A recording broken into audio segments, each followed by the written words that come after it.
Andrew Mccabe, captain and owner of Knyaz USA, founded in 2017.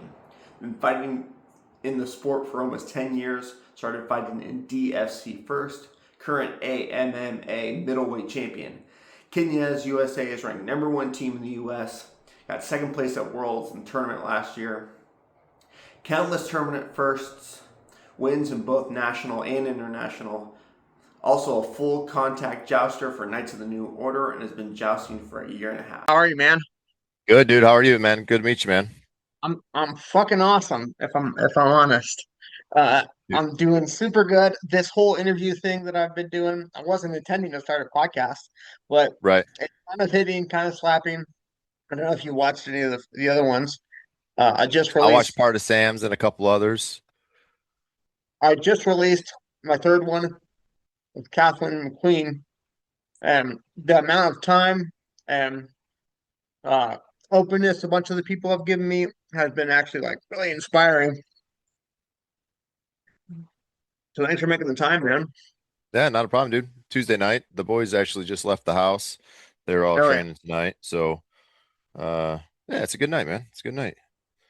But So, I'm excited, dude. How excited are you to go over to Romania? well, the thing, I'll just be honest, that we're in the warm-up section here. I've been doing judo for so long. I've been to over 100 international tournaments um, for judo, representing myself, also kind of representing the US. Um, I lived in Japan, lived in Rome, traded there, training centers, but it's like, for me, this is business as usual. I am not surprised that I am succeeding in this sport coming from judo. Like my mentality about um, being a high level athlete is just the way. Right. Um, is that obsessive? Probably. Um, am I Ain't nothing having wrong with that. less fun in the sport because I'm concerned about performance and medaling? Yeah. Uh, Yeah, but but you I already know that though, because you do that in all aspects. So like every once you kind of hit everything. that level, no matter what you do, you assume that, or you should assume that, some of that is going to happen, but to me and to us, that's what's fun about it though, right? Yeah.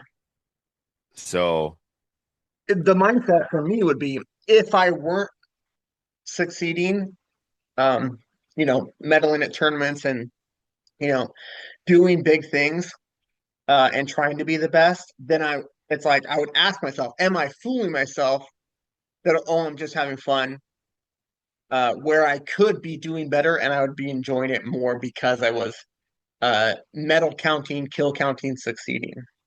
yeah, I would So say, and I get that because like, you came in kind of at a high level of like competitiveness in a already like combat sport per se, and mhm. you had a lot of the judo experience. When I came into the sport, I didn't have a lot of that. I had general sports, you know what I mean? Stuff like that, but not so much combat sports related, other than like, messing around at a couple gyms here and there, nothing too crazy, understanding basic shit, but not really like diving into like a discipline, right? So for me, like the start of like my sport career, like we got our shit kicked in. I got my shit kicked in for a long time, like years. And to me, it actually didn't, it was like, it was a frustrating aspect because it's like I'm putting, but there's such a learning curve in this that like once I started winning and like doing better, it actually got more fun. Now, obviously, we're at like a really high level. So, like, there's some of the fun stuff I don't do anymore. Not because it's not fun, because like I don't want to risk getting hurt at like, let's say, like a Ren Fair event or something like that. If I have like, a tournament that I really fucking care for coming up, I'm not going to put as, you know, much into those other things that we used to do a lot that were a lot fun. So, because I'm focusing on the other stuff. Yeah, I haven't done a regional judo tournament in like 5 years. Like Yeah. one, it's kind of like even the money to go, it seems like a waste. Yep. Whereas the medal I get in Japan at the All Japan Veterans is way more valuable than a silver I get there is way more valuable than that gold I get at like the regional or local tournament. Right. Yep. And I'm not going to risk my big tournament overseas for this small one. Yeah, that's kind of what I've done this year. I've started at least the past year, maybe year and a half, is between Boohurt, AMMA, I do the jousting now. Like you had to kind of like pick kind of two of the three to kind of really like push towards that during that time frame, and starting to have to let go some of the other ones because you can only focus so much. You can still do them, but I'm obviously not doing one at as high of a performance level as I would like to if I was, focusing more time on it. Is AMMA and your Boohart training, are they not like completely simpatico, or is like because you're specializing now in AMMA and holding on to the title, I does would, where you're coming from? um, I mean, the Boohurt stuff, really the way I run, like when I train, most of my training, I would say is AMMA training, like on a daily and or a like when we're really training regimentally like throughout the week, 2-3 days a week. um I would say it is more AMMA based because more of that transfers over. But then once we get ready, once we know that there's a tournament coming up, right, then we'll shift focus to a specific genre, or thing for that Boohurt event or the AMMA event. Um, but I would say simpatico wise, I think you're going to get more out of AMMA training that transfers just in general skill, movement, controlling energy levels, especially in like long Boohurt rounds, like energy levels and conservation and understanding when to give energy and when not to give energy is like is a huge concept. I think this is Ordo's focus right now. I think they have three fighters that their main focus. Like they're doing melees as kind of a side thing to their AMMA. Yeah. So I'm relatively new to Boohart. I would say still with only 2 years in. I haven't followed or I haven't been informed about how the championships and belts and AMMA and different leagues or whatever. Do you have like a breakdown for someone who has yet to be able to understand or know what is these leagues? Is it just AMMA, who is like the top of the leagues that really matters? What's the like there's UFC, like Pride, A1 or whatever. Like what's the hierarchy and value between the leagues? I think there's going to be a little bit of like personal, I think, opinion in some of that, since not all of this is like, professional paid stuff, right? Because if you're going to look at it by like legitimacy wise, which ones have like the most following, like which one has the most like focus from like the public and stuff like that, which is I think the way you should look at it. AMMA would obviously be the top, right? It's the most forthcoming. Um, it produces the most amount of like views and gets people connected to the sport. There's always been a big conversation about the Boohurt style fighting, of whether or not it would ever become like a professional paid, sport, which if you are anywhere familiar with how like leagues split in the Boohurt community, and there's like the ACL and the ACW and all like stuff like that, is like they're always trying to make it this professional thing, and it just didn't have the backing behind it, like the AMMA does now. But just under AMMA would be like your Boohurt International, um, or like the IMCF would be like maybe a step down. But for pro fights, it's definitely AMMA. I mean, people that fight in the US and AMMA, most of the top of those guys try to fight at international stuff too. For us, it's just as many fights as we can get. I don't, people I think have their preference, for rule sets and style and everything like that. There's something to say about, being in a big ring and fighting people that you're up against, versus going to like the world tournament where like you're fighting all day in that discipline and you're working through like the world's best all at, what I mean, in one day. They're kind of just structured a little bit different. So some Sure. people like to go to the worlds and be like, hey, I fought through all the best and I came out on top. Like that puts me the best in the world, right? Versus like AMMA, I'm the middleweight champion of AMMA, but just of AMMA.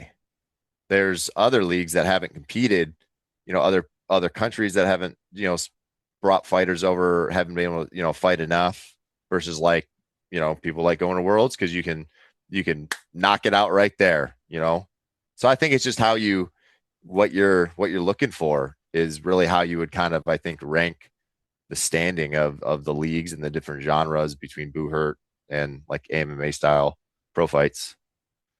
Is there enough money in pro fights slash outtrans? I'm assuming no, to be a professional boo fighter.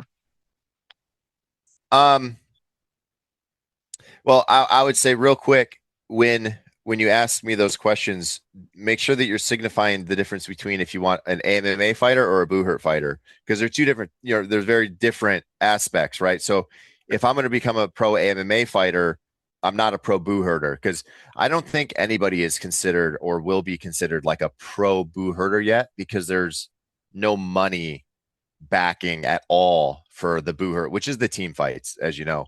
Yeah. So, but for AMMA, I mean, I think it still has some really amazing potential as they continue to grow. A lot of organizations like this. I mean, look at arm wrestling. Like arm wrestling is like, if you're the, top 50 in the world or something like that, I mean, there's some serious money to be made there. People are living good off of being a professional arm wrestler, right? But if you look into the history of arm wrestling and how things kind of branched out and people latched on, it just took the right person to invest at the right time to blow something like that up. I think Mickey Gallus, the one that's running AMMA right now, has been the most influential in making something like that happen, especially, the way he was able to do it. I mean, he didn't come in as a millionaire and just dump all this money into this. You know what I mean? He started small. He created a culture and a family around his company. And he had people supporting him because they believed in what he was doing.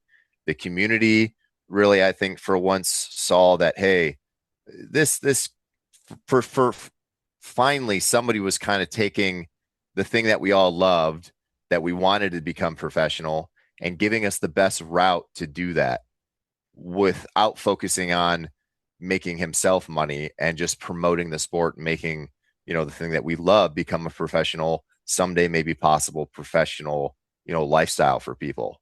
You know what I mean? Which I think if you look at it in that aspect, you mean, I would say it's top line. But I think it's going to take the right person at the right time.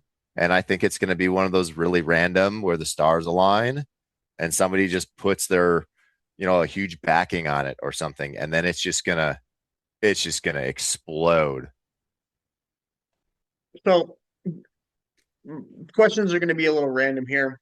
I've Send them. got my list, but there's some things I've been talking to guys. I've had a few interviews. Uh, from what I've seen of your performances have all been from Booher. I don't think I've only seen some clips of your AMA stuff, Mm-hmm. but talking to some guys, I saw there's a thing on Reddit. Um, uh, I've been asking who's the best, and who's the best is very, it's a big opinion, maybe a little question, but so far it the only thing that people agree on is that you're the best center in the game. From what I've seen your fighting style, you're not really in there in the grapples. You kind of are like you're in, you're out, you're in or out. I don't see your AMMA as the same even remote style as your style in your Boohurt. Now, those don't seem to trade. They're completely two different styles. It's like being coming from judo and then doing longsword or something like it. They don't match. How do you see, if you do consider yourself or if you are the best center, how does that match the style that you use for your teams versus being the middleweight Yeah. champ? In regards to Buhert center, I will say I'm the best center at how I run center. It's the best way I can put it, because I believe that there are other centers in the world that are just as good, if not better. but they play the game completely different than I do, right? Um, you know, Johnny Porter, back in the day when Craig Ivey was still fighting and he played center, he played like a power center, man. He was an animal in center that would just, create havoc, right? Um, so as I appreciate everybody, but I'm the best at my style, and my style is, my style, because that's the only way that I could take my skills, right? My aptitudes, and make myself a competitive, top end fighter. You could put me in at a rail and I'm going to hold my own with the higher up average. You know what I mean? Lower end high people. You put me on the wing, I'm going to level up a little bit more. You put me in the center, there's few people that I think are gonna contest me horribly. And if they focus contesting just me, they're gonna pay, because the structure of our team then is still gonna eat your team, right? But in regards to how they complement each other between AMMA and the Buhert Center, I mean, I think they really are, a cohesive, two sides of the same coin. I mean, it's the speed, it's the quickness, it's my ability to get out of like weird positions, it's my movement, all those things play into my MMA as they do in my Buhert. My ability to download information and then spit out a response very quickly. We on the team, we call it kind of battle IQ. I believe mine is very high. I'm able to take very quick, calculated risks and stuff like that. I think that is when you can level up your mental game to be able to upload, download, and then spit out information just one after another and have them be good and correct. You know what I mean? But once again, that took years of me fucking up, right? If you look at my earlier center play style, it was too fast, right? And I was still effective, but I wasn't as effective. It took years of molding and taking inspiration from, this fighter and how he plays, and this fighter and how he plays, and just kind of molding it into my own. But I just think that there's,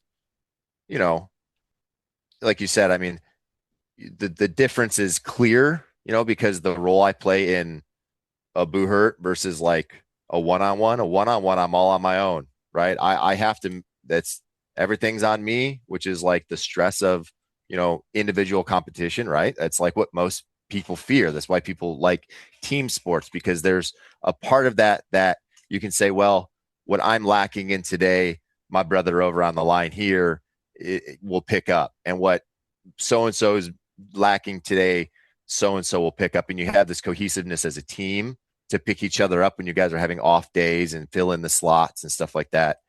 On a one-on-one, it's all you, So, yeah, I think they're very cohesive to who I am and how I fight. You're in terms of the zeitgeist of her right now. You're Andrew Mccabe. He's the man. He's the guy. He's the best center in the game at his style. He's a middleweight champion. Is there a modicum of uh, celebrity that you've gotten? I think Johnny has a certain level of celebrity where he almost seems unapproachable, but it isn't true. Is there a you're treated different? People message you all the time. What is the celebrity aspect of being yourself and having the success? Has it changed your life in any way in that regard? I would say no, and I would say I hope I don't come off that way. I think I I built myself a very odd kind of name in the sport, and anybody who knows me knows it's true. I'm very opinionated. I like to poke the bear. I'm not going to sit there, and just go along. I'm outside the curve. There's a lot of stuff that people don't like about me, and that's okay. But I think if you talk to anybody who even, and I don't want to call these people lower end fighters, but lower end teams, you know what I mean, that come out and hang out with us at Renaissance festivals, you know, we are a very just like open group once you get to know us. Like I think that, and especially me myself, I think I give off this kind of like I'm an asshole vibe, but like I am really nice once you get to know me and whatnot. But none of that came from fame or being good in the sport. That was always just kind of me. You know, I would say the fame of it or like the knowledge of it just that like more people will like ask me questions and whatnot. But I would say by far never at the level of like Johnny Porter or anything like that. But I would also say a lot of that is due to I don't put much effort into a social media or trying to put on events, you know, being like a big voice in the community. When things happen and I either strongly agree or disagree, I make my point known. Usually it's a big internet thing. It pisses a couple people off. A lot of people are involved in it. And then I disappear for another 6 fucking months, man. Like, I don't want to be involved in it all. Like, if you have questions, man, message me. I'm happy to help, you know, and the team is always happy to help. Um, you know, but people that know me, you know, but the one thing that will be nice though is I do like to help people. So and especially become better. Like if they're truly, you know, talking to me because they want information, they want to get better, you know, I love giving that information. So if being the best center at my style brings more people to search for knowledge and I can give them that knowledge.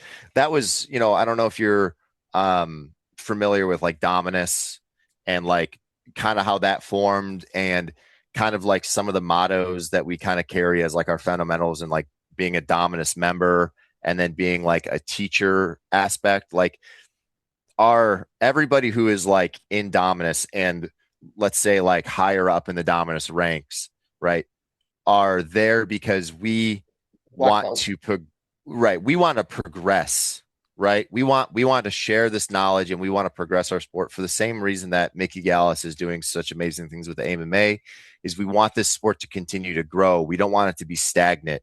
It needs to get high end and proficient and look good and be serious if it is going to go the places that the people in that group and the high level fighters and the, you know, which is what you're trying to be, wants to see this sport go. So this is not the NFL where I'm going to keep all my plays to myself because we have to beat you for these millions of dollars. No, I want you to understand how to fight me so that we can both challenge each other, so that we can both get better, so that we continue to grow this sport to become something that maybe someday down the line, maybe not for our generation of fighters, but maybe the next generation of fighters that we can teach can maybe actually make some living stuff out of this, you know, and become something. So you mentioned being an asshole. Uh, I have recently. I think I have a lifetime of um, since college sports. Maybe there's people that absolutely love me that will do anything for me. You My have personal fucking life is hate you. so. And there's a lot of people who think I'm a fucking asshole, and I'm fine with that. Yep. Especially if you want to say whatever you want about me or my coaching style, or you know, but I am a cold gold medal collector. That's what I care about in both coaching and in my own athletics. It's about striving to be something bigger than my mind even thought I was going to get to. Do Yep. you have like ideas about like when people say these things? Of course, you're putting your opinion out there. I have my opinion because I just don't want to deal with or respond to a lot of the social justice or bullshit that's out there. Uh, how do you deal with your own public perception of maybe being this way, rather than being the person that maybe you are, that's this great guy that has these close friends? Um, I'm like you. If you're going to be one way, you're going to be that way. You're either going to like me or not. And I don't change the way I am around one person versus the other. What you get is what you get. And that's how I've gotten where I've gotten in this sport. Like, you know, there's a lot of people that fucking hate me that really don't like me as a person. And I can understand some of the reasons why. And, I might disagree or I might not like you quite as much or whatnot or whatever. But what's funny is they always respect me as a fighter because they understand what I've done and what I've accomplished. So there's like it's almost like you don't respect the man, you respect the rank. And it sounds like such a niche, dumb fucking thing to say. But like, I mean, yeah, you don't like me, but there's some respect given and some respect taken, from people in the sport. There's people that I think are assholes that are really high end fighters that I show the same respect to because they've put in the work. They've shown that they, are a high level person. And to me, that deserves respect to a point. Obviously there's, once you hit a point of assholeness, like, there's going to be like those rivalries and whatever, and it goes beyond that. But in general speaking terms, that's kind of my stance on that. I ain't changing who the fuck I am to make anybody happy. And if anything, the more I piss you off and the more I have fun with it, the more I'm just going to double down. Like, cause it's no skin off my nose. Like, once again, this isn't a professional sport. What are you going to do? Like, I'm not going to get kicked out. My team's the best or one of the best. You're not going to kick my team out. The stuff that I say is really not ever like, it's not going to get my team banned. You just don't like my opinions. Fucking get over it. So you may not like me as a person, but you have to respect the game. Like the way my athletes and my athletics perform shows that it doesn't matter. You got to respect Yep. You can hate the player, but respect the game. Yeah. I mean, there's a prime example is there's a guy named Ringo. And I'm sure if you've been around a lot, you've heard the name Ringo. Ringo has been in the sport for way longer than I have, right? Me and him have our tuffles. We don't necessarily like each other, right? The dude's a fucking good longswordist, man. He's a fucking great longsword dealist. Every time I pro fight him, I try to fucking beat the living shit out of him, right? But we have good pro fights, right? But when he is spectating me or I'm spectating him, and we're giving dialogue for events or fights, or he gives me the respect and I give him the respect. He's always talking highly of me on streams while watching me fight. You know what I mean? And I respect that and I appreciate that. And I give him the same respect in return, even though we don't, maybe we don't like each other a whole lot or we don't see eye to eye on everything. Cool with me. So I talked to Joseph Brandt a bit. I've talked to AKD a bunch. I talked to Johnny. Now I'm talking to you. Now you all four of you seem to have this sentiment about I coming in thought there was going to be it's secret keeping. I'm not teaching anybody my fucking judo. I come in 2 years. I'm not hot shit. I don't know. I'm having pretty good numbers. At the level of tournament that I'm at. Of course, I'm trying to advance that now. But then I have been swayed by my captain Zale Hall, AKD, Brent, and Johnny that no, you need to be putting this. You need to be doing clinics. You need to be putting your skills on the team. When people ask, you need to be sharing and showing. This is how I got you. This is how I do it. This is the way I do it. This is the way it really should be done for Bohurt. Uh, how did this mindset come about? I've been swayed. I am teaching. I am doing clinics. I'm giving free clinics to some guys that come out to me. How did this mindset come about? Dominus wins, and now Dominus seems to be spread out. Everyone's developing their own team. How did it become about? Let's advance the sport rather than keep the secrets. It was never about keep the secret. It was always about advancing the sport. From the knowledge I have, it was always about pushing the ticket, right? It was originally formed as taking guys, some of the best guys in the USA that had the ability to travel more often, right? That took this sport more seriously. It's hard to find a local team that everybody on the team can afford to go to Europe multiple times a year. You know what I mean? That can afford to spend the amount of time that they do training, that can, spend, the money making sure their armor's perfect. And like I said, the trips and so on and so forth. Right.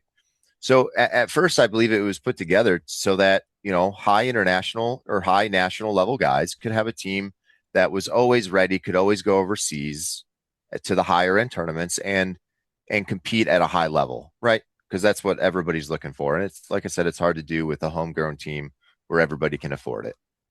So that's kind of, I think, where a lot of it stemmed out of, right? And then it also was like, hey, let's take the best in the US and go fucking crush all the European teams. Sounds fun, right? Sign me up. Let's go, right? But I think it molded into, they started molding Dominus into their own play style, right? They had some really high-end fighters on the team in the beginning and still do. They had some older fighters that had been around for a really long time that had, are really high-end judo and jiu-jitsu guys and whatnot that are starting to take this sport and develop it, right? With this high-end team. Because you got all these high-end guys together, right? And I mean, you take, you go take the 10 smartest scientists and put them in the room, right? Shit's going to happen, right? Yeah. They're going to get talking. They're going to start working on stuff, and you're going to start finding some answers, right? So that's what they did. They just, this team molded together. They started finding these answers. They started looking at stuff differently and developing this dominus mindset. And then, when they start killing everybody, what's the fun of it? Where's the competition? If we're beating you in a 30-second fight, right? Why am I going to spend all this money and travel all this way to go to a tournament to just walk all over eventually that gets boring. Competition breeds, iron sharpens iron, competition breeds. And so, and everybody on the team was like Johnny and like Joseph Brandt and, Dan Krug, nice guys, willing to give you the information. They were never hoarders, right? They never wanted to just see their team smash in the United States. They wanted to smash in Europe. So they took this knowledge and they started spreading it. Everybody's taking their knowledge back to their teams and so forth. And they're starting to bring people on from other high-end teams, creating this conglomerate of super fighters to really come together and then take the knowledge back to their teams and develop their regions. And that's kind of where I think you're seeing the split now. There's not as much Dominus around fighting as Dominus because a lot of us have pulled to our regions and we're developing our local teams from the knowledge that we've received, fighting together. I think you would still see Dominus more if some of the league rules were different with the team transfer points and stuff like that for us to be able to go overseas more often as a team, because some of those rule sets and stuff like that make it kind of difficult to like register for events and shit like that. That's why we're not going to like Way of Honor, because we couldn't get everybody on a cohesive roster in time and shit like that. So I get it. They're trying to make rules against the super teams, which I understand super teams within the aspect of like your own country. Like I get like super teams in the US just beating up other USA teams. I get after a while it gets kind of boring. But caveat to that, we all got our asses kicked by Dominus for a long fucking time, and it gave us something to fucking grind for. And Knyaz was grinding at that for years, and it did nothing but make us better. It is my personal opinion and this podcast's official opinion that the transfer point system is complete bullshit. It's trash. It's trash. Okay. Complete garbage. Or the fucking record. Since this is being recorded, here's my 20-second fix to this, right? All right. You have teams. You need to set them up as teams with multiple teams, right? If I'm registered on Knyaz USA, I should also be able to transfer between Knyaz USA and Knyaz Fire. Now, whether or not what points you win maybe goes to the team as like a whole, whatever. But transfer points between like the same teams, super gay. If you could just have the point transfer system so that I could transfer one or two fighters off a couple times a year onto like a Dominus roster for international competition, right? And they set it up as the basis of this is for international competition, right? Because then you would see an Australia group emerge. Hey, almost like an Australian national team. Hey, everybody has their regional teams. This is the national team of the best who can afford, and maybe we get sponsors for, to travel to international competitions more regularly than your normal regional teams can, because not everybody can afford that shit. Right now, you start breeding better competition, better tournaments, better turnouts to tournaments, because, well, if I can't get fucking 5 of my top end guys, I'm not going to Europe. Right. I'm not spending all the money to take me 2 of my best fighters and a bunch of my new guys. Right. That's also not the tournament for them, but I'm not, we're just not going to do it. Right. So that means I'm not going to Europe as often. Right. You're not, those teams aren't seeing, the USA play style, the European play style, the, transatlantic play style, the, Eastern Europe play style, Central, whatever it is, so make a broader scheme section. Don't make me transfer points between my 2 teams that are the same I, fucking team. I'd even venture to go as far as I wouldn't want to bring certain fighters to Carnage that don't have the money to travel, sort of say, or aren't ready for that Yeah. level. And you might need some transfer points to make a Pale Tempest or a Dominus style team uh, that just to fill your roster with the guys that are going to have success at Carnage, you Yep. know? So we talked a little bit about you being the best at your style at center. Now, in your opinion, out there, I've gotten a few so far. Who's the best melee fighter that's not centered, that's not you? I mean, I think the general consensus is going to stay pretty much the same. I think you're going to get a couple names off of the White Company roster. You're going to get like Yeah. Buhamil, Dan Winters, right? You're going to get some of those.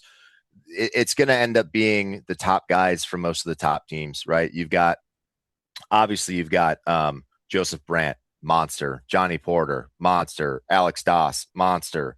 Like, like you put those 3 guys on a team, and that changes the entire team. I don't care how many other people you have on the team, that changes the team. You've got your Sam Rides, and you've got your Colin Campbells, right? And you got your Jake Taylors, right?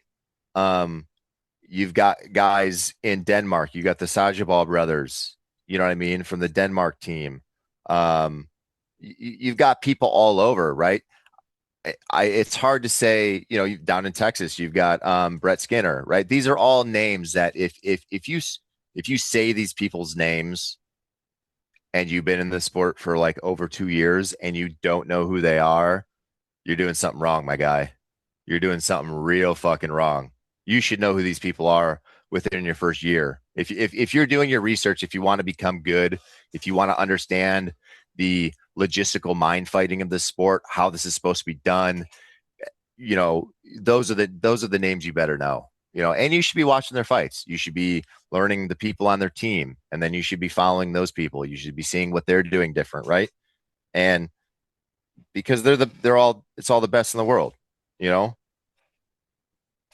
I don't know So if there's one fighter that doesn't really fight anymore that I would say was by far one of the most technical, most aggressive, most dangerous fighters in the sport for, like, if he came back today, he would be wrecking house. And it's his name's Matt Creed again. And Creed. and the dude, I love the dude to death. He's an amazing human being, but he terrifies me in the list, dude. He's a monster. Same thing. The owner of Knyaz, all the way from fucking Ukraine, dude.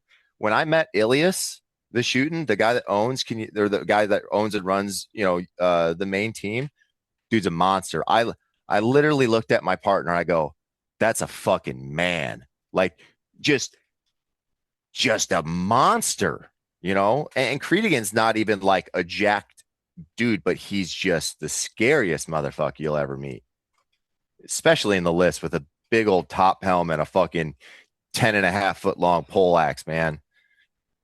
It just monster. All right. So you're Captain of Knyaz. You're a star on there. You guys are having a great run of success. Um, the best team from USA that's ever been. Is it Dominus? Is it you guys?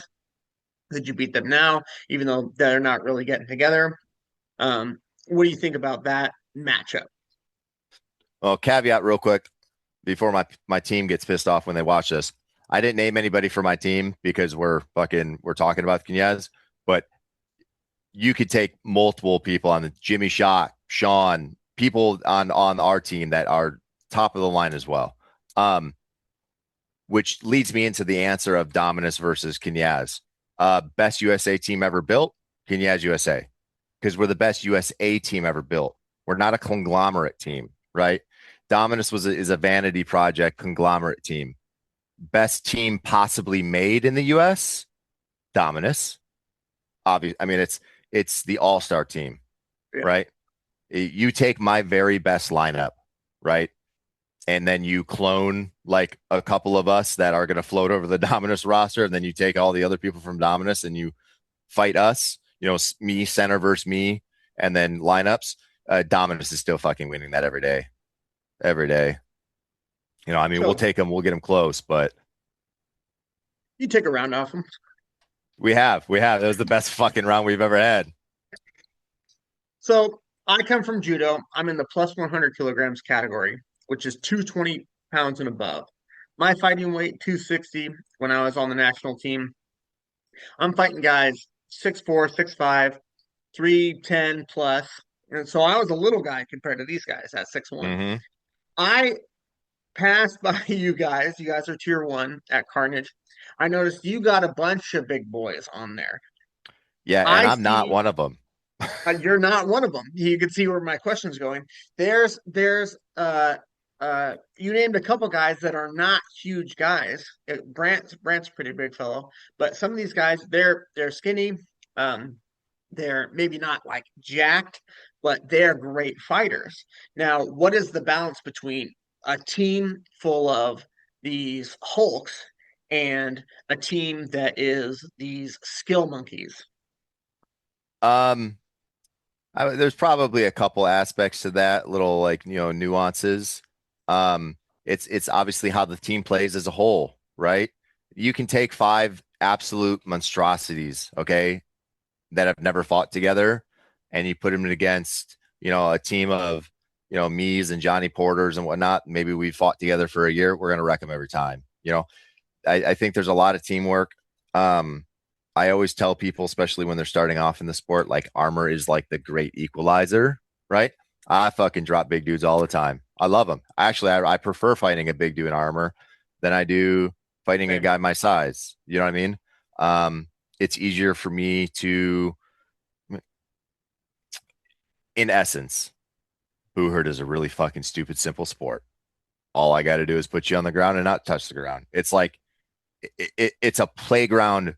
It's a playground set of rules, right? The winning conditions were some kids on the playground that came up with a dumb story that says, hey, if anything but your 2 feet touch the ground, you're dead, right? It's a very simple concept. So if you can just wrap your mind around that, I think the sport simmers down to being very easy in the aspect of one-on-one. I just not allowed to touch the ground. I think people are always stuck in this, like, I have to kill this person. I have to like do these special things. There's right ways to do things. There's wrong ways to do things. Yes, there are in an aspect of things, and there's ways to do things easier, but it's such an easy, just don't touch the ground. I mean, and to me, that's kind of simple for a smaller dude. And I think big guys, small guys, if big guys can figure out how to use their bigness, I think they can be really dangerous. I've got a guy named Chad on my team who's a giant, but he's also way quicker than you would ever think he would be. You know what I mean? Same thing with Joseph Brand. He's a big dude, but he's agile. He's quick, right? It pisses me off. It does. I think in this sport, like Joe Rogan talks about all the time, like who's going to win in the jiu-jitsu fight, right? The giant or the skinny dude? Well, does the skinny dude know a shitload of jiu-jitsu and the big dude knows none? Okay, then the skinny dude's going to fuck him up. But if they have the same amount of knowledge, that skinny dude's losing fucking 90% of the time, right? I can't do anything if Eddie Hall is fucking grabbing me, right? Now, I think that changes drastically once you put armor on. I think a lot of that concept goes out the window. You can't grab me as well.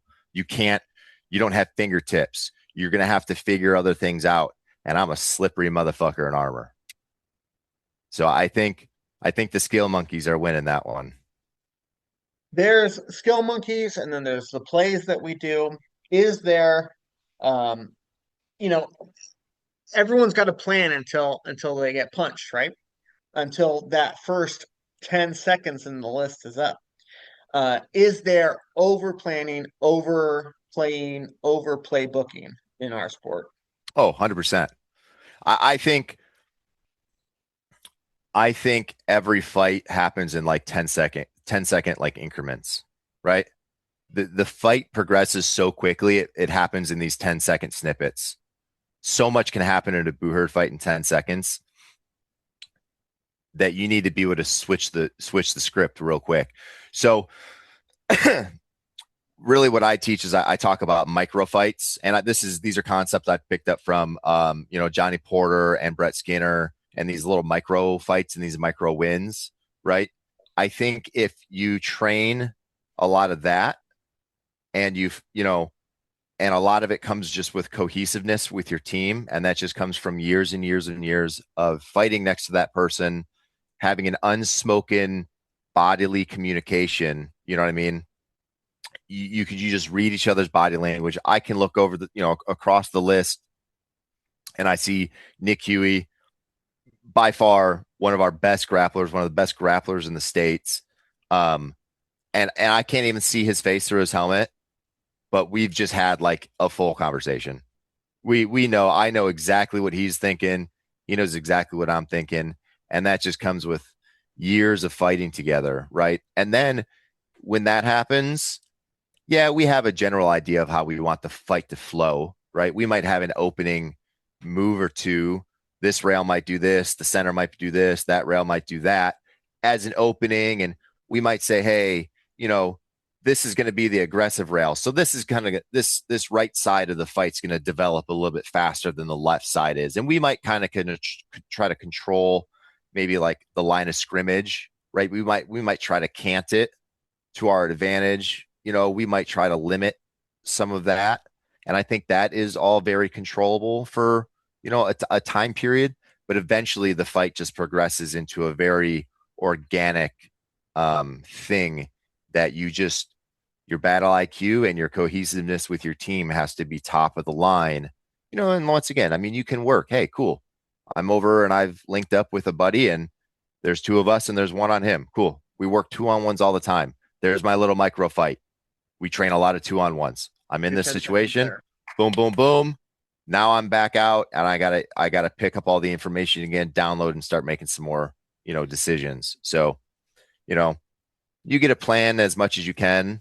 But I also think that especially in the fives, if you try to stick to a plan for too long, like if you over plan and you're like, no, we're going to hold this.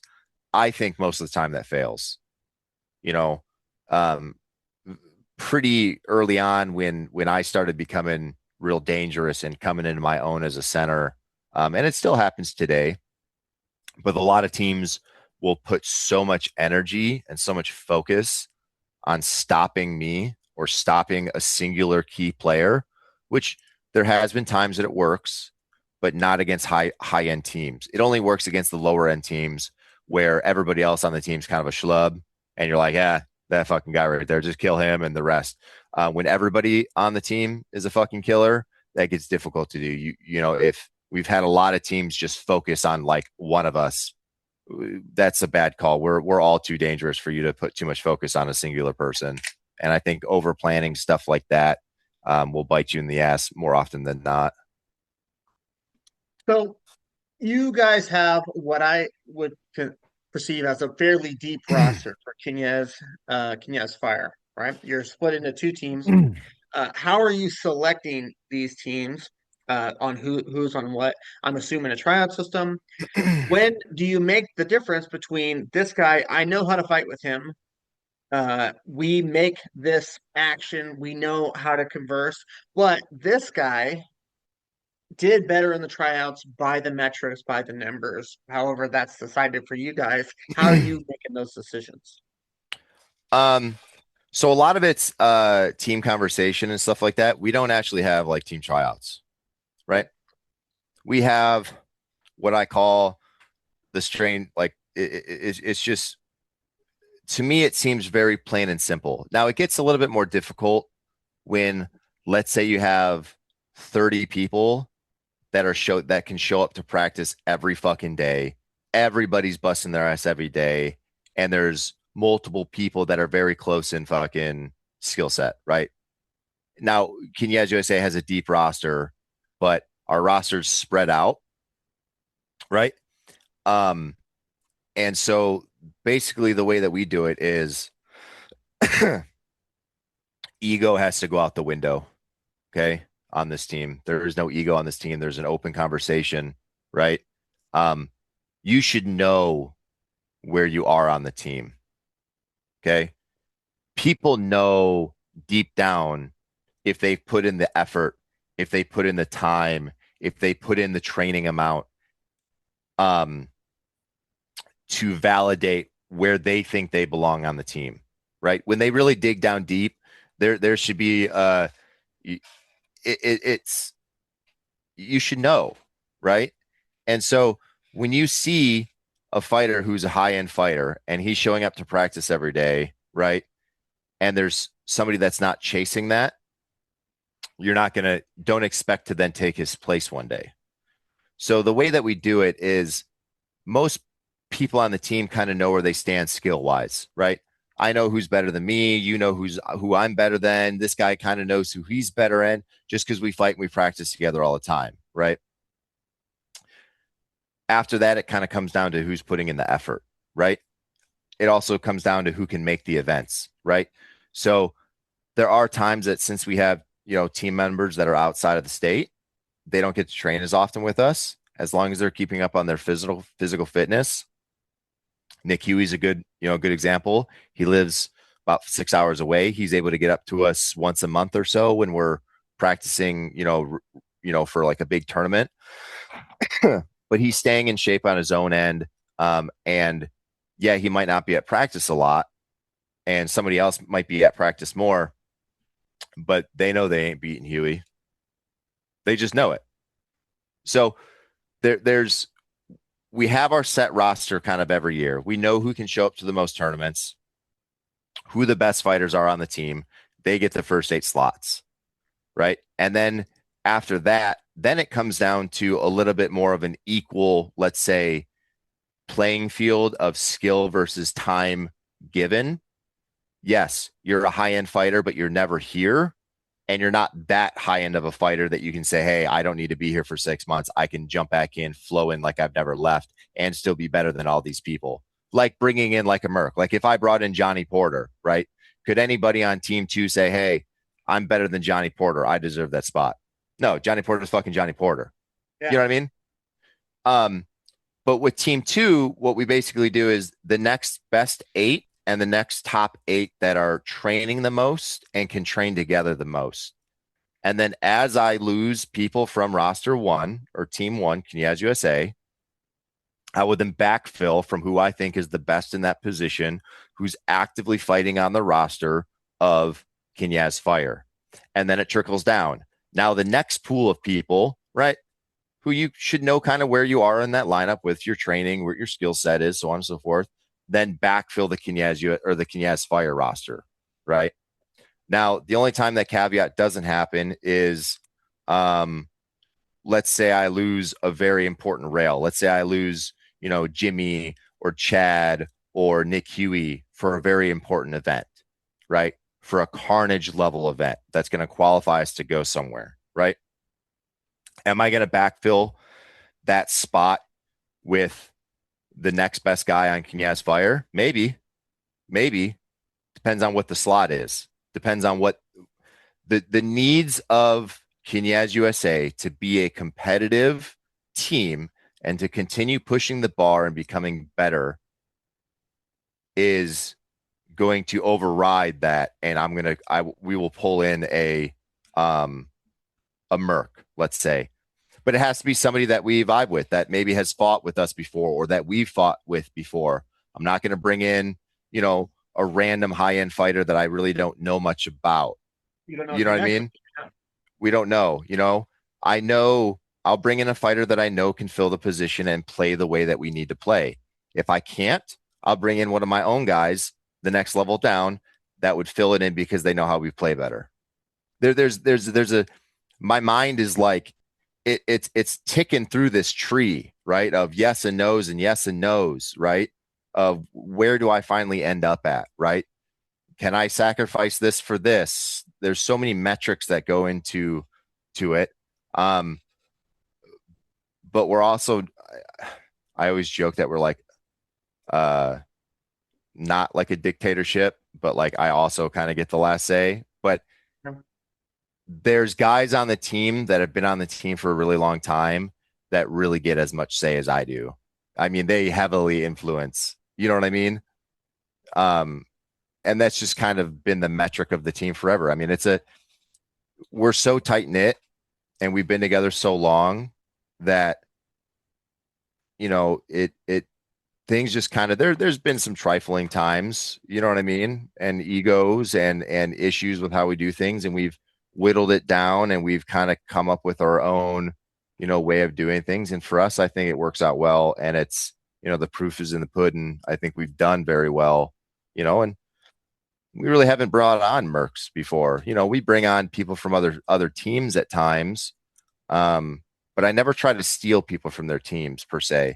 I always, we have people that have reached out and they're like, hey, I'm fighting with so-and-so team, but I would like to fight with your team. And my answer is like, usually no. Like you should grow your team before trying to come to our team. Now, if I have a slot open and your team's not going and you want to fight with us and, merc with a team 2 or something, and we can kind of get to know each other, maybe down the line, but I always recommend and encourage people to develop their local teams and stuff first.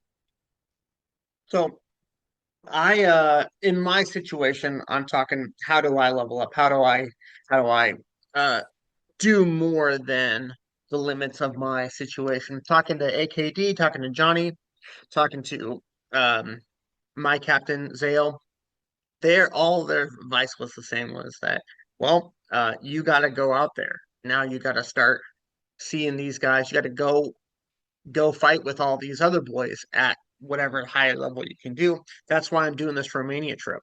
Um, and that's why just this last weekend I went and fought with Pale Tempest. We fought Rat Pack, Tier 1 team, a few other teams, but then right away their advice came into fruition. I got to fight with AKD rather than against him. And just like you said, you got to know the fighter. We won and we fought well as individuals, but we basically did not fight together. And in Yeah. my perspective, that if we knew each other better in the list, I'm sure we could have an easier time, sort of say. But just coming in to help them with one tournament to Merck, uh, it was a great experience, and I'm really happy I went, especially just off the bro vibes that were over there. But in terms of making magic happen together, that was not. We just hadn't had the time together. Now Right. you're a captain. You're uh have your own basically two teams. Now, is Merking part of your um zeitgeist that you're doing now as part of your training or anything? Because you've got basically three sports going on. Are you taking opportunity to Merc? Are you completely pulled back from it? Where are you at with the spreading of the style of Buhurt you've developed, um, and bringing that to other teams and fighting with them? Is that all done for you for now? Is it done forever? Or have you even taken many Merc opportunities outside of Dominus or that era? Where are you at with Merking generally now? Yeah. I mean, I'm always willing to kind of merc. As long as I have the time and it's a tournament I kind of want to go to, you know what I mean? I have no problem merking and doing that. Obviously, doing three sports, I become a little bit more picky on, where I give my time. There was a thought that I might, IMCF was coming up in Denmark. My team didn't even like try to go. There was some talks that like not the Warlords, they're what's it called now? The Dragoons. Dragoons. The Dragoons might need a spare. And I was like, I would go to IMCF with them. I was like, if they need a person, I'd go. And same thing, like Dominus was like, do we send a team to Germany for Way of Honor? I was like, fucking sign me up. You know what I mean? Like, I will jump on the opportunities that I think are beneficial and like that I'll enjoy doing. It's kind of like that enjoyment thing, right? I'm not chasing the golds and I'm always willing to, merc on a team if I got the time and or come out and train, people. But some of the funness and chasing the gold, they kind of both have to be there. Like if I'm going to travel all the way to Europe, I'm not doing it for last place. I'm not doing it for the fun of it. You know what I mean? If I'm traveling to Europe, I'm going with a fucking team that I know I'm going to go and we're going to lay a smackdown on some people and have some fun doing it. You know what I mean? And really lately, there's been a safety aspect to it too. Like, let's say I got invited to go fight with, team X, Y, and Z at Way of Honor, but they're kind of a team, and they were like, man, if we could just pull a decent fighter on our team, we might be able to, you know what I mean? Like, now I'm going to go fight with you. And the only thing that's going to happen is they're going to say start fight. And I'm going to get fucking monkey raped by, 5 dudes on the other team that are like, just kill that motherfucker. Like, I don't want that either. As much as I would like to fight with you, I don't want to get. The reason I had been able to fight at a high competitive level since starting Knyaz USA is because number one thing at the start of every fucking tournament, it's we are walking out of this tournament the same way we walked in, right? And it is more important to me that you're saving people from getting injured and keeping our team fresh and unbeaten, that when I get to the finals, my team's the only team not walking around with a fucking limp, right? But we still made it to the finals. That makes a big deal, right? That's a big deal to me. I think that's a big reason of our success. Damage and mitigation, I feel safe on my team, right? When Jimmy is wrestling with somebody on the rail and he has his back to the inside of the field for a long time, longer than I would ever be like, hey, new guy, you might not want to keep your back to the open field completely blatant like that for too long because you're going to get fucked up, right? But Jimmy on my team knows that my number one thing is I'm going to keep Jimmy safe, and I'm keeping those two-handed axes off of him. And what that allows Jimmy to do is that allows him to work with 100% of his focus on what he's doing. He doesn't have to split his focus to a possible danger. He knows I've got him, right? And to take that to go to another team that I'm like, man, I might get fucked up. You know what I mean? I'm good. I'm good. I mean, I'm good enough. I'm not going to get fucked up, but that's kind of like the mindset, and that really pulls the fun away from it when you're just getting like, people are just trying to waffle stomp you like the whole tournament. It happens enough when I'm already on my team. I will fight a team and I'm like, man, I didn't get to do anything that round because it was just people chasing me all day trying to just murder me. So I'm going to Romania for the Oradea Invitational. The original team, Pale Horse, was supposed to go. They drop out medical and some other stuff, some trauma stuff. I'm not involved, but they drop out. 5 of the duelists that are going are saying like, oh, let's make our own team, our own men's melee. So they got me. They asked me first, and taking my captain's advice and Johnny's advice, hey, go merc for these guys. Uh, I've got an opportunity to go overseas and fight, which I don't know when it would come up other than now. So, and the time is now. We got Carl Jung, who is the star of Order Draconis, and they got Matt Biondi, who is um, originally on Pale Horse, and so he was originally going, so they pulled him in. I'm doing what you just described. I'm going with a team I don't know of duelists that I might Hmm. be going to get my my shit fucked up over there. Yeah. But It'll change the way you fight 100%. I fought Cali Classic last year with an uncombined team, kind of just the kind of guys we can get together. We fought what I would consider full force soldados, which is Brant AKD and Brant Sun Wild.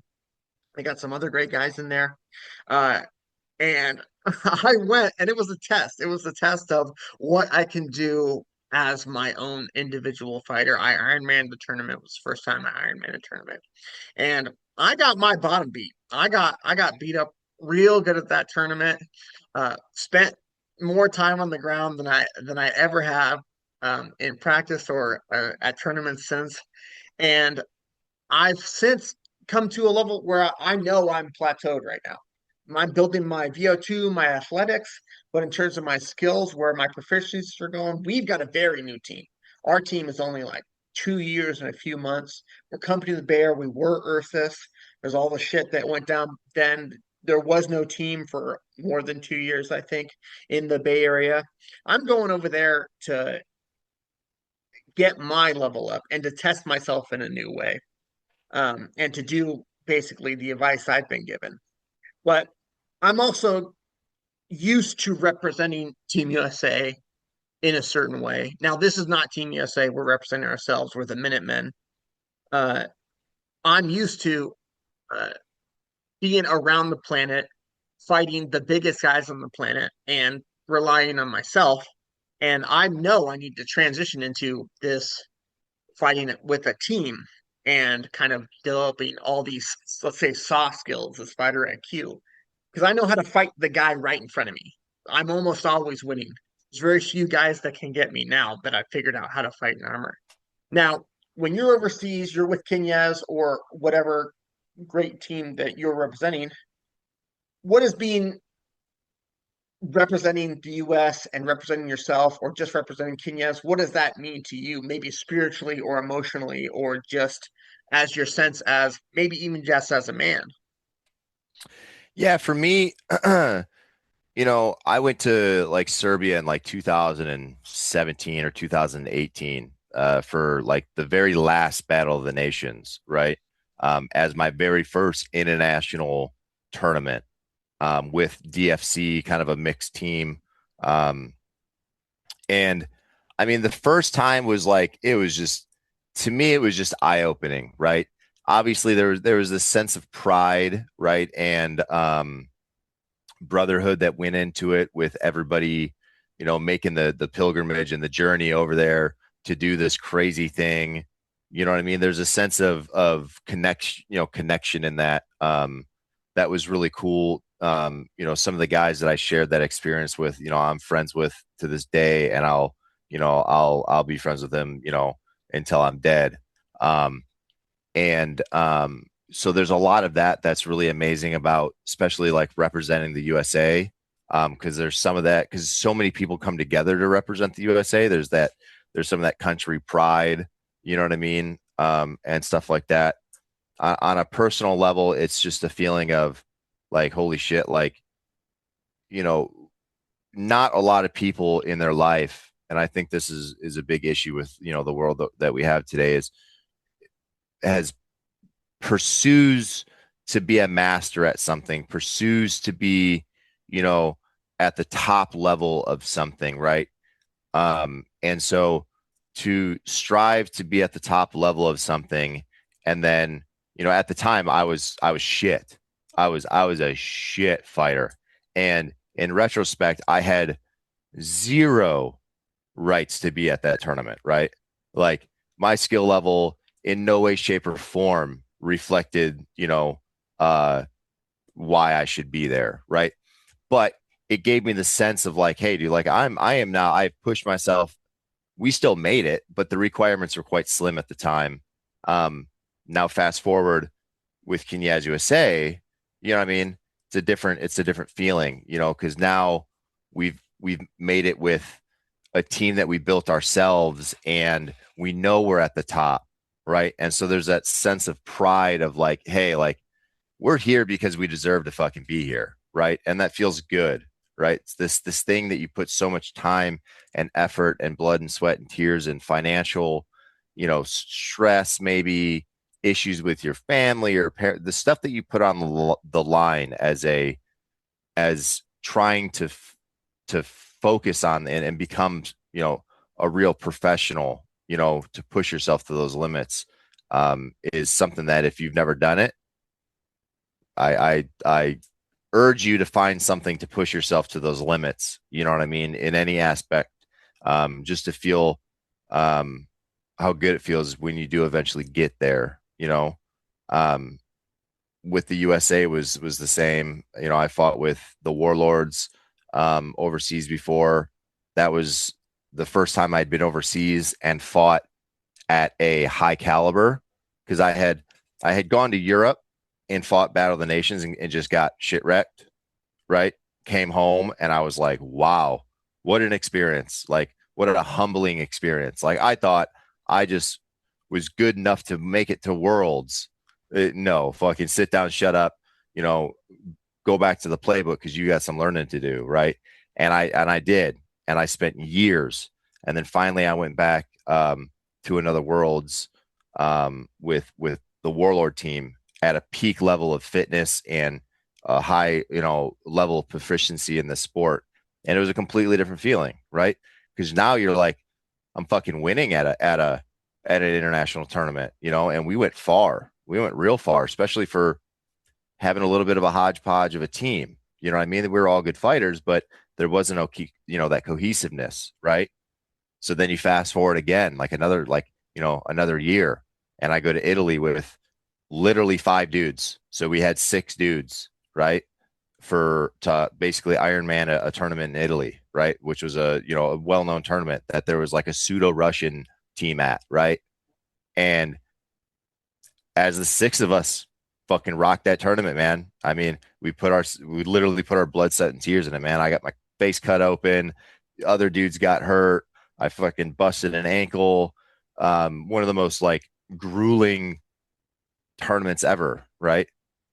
But it felt every single one felt different because I was there for different reasons after have gotten through different things.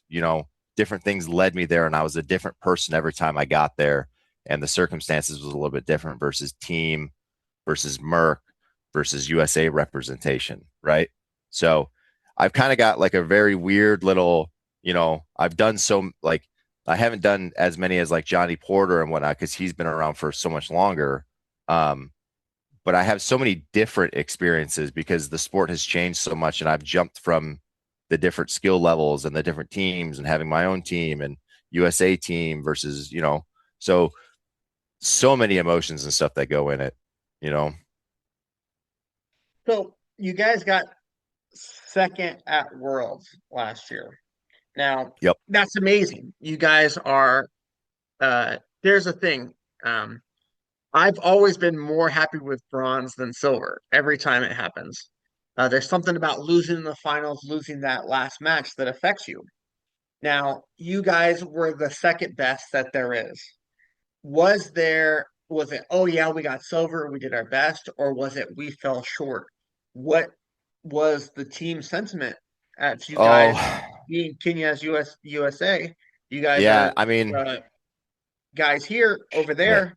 What and you lose at the very end. What happened? I mean, there's funny. There's actually a little documentary out about our travel to overseas to that tournament.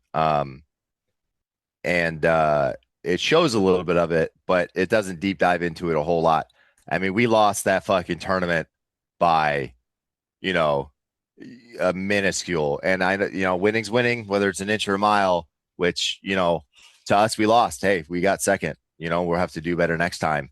But it was almost to the point that it was kind of on it was so, I actually didn't fully understand how it kind of happened until I talked to the captain of White Company, who won it. I talked to him like 6 months later at an AMMA event, and he actually kind of broke. Yeah. And Dan Winters actually broke down kind of how it happened.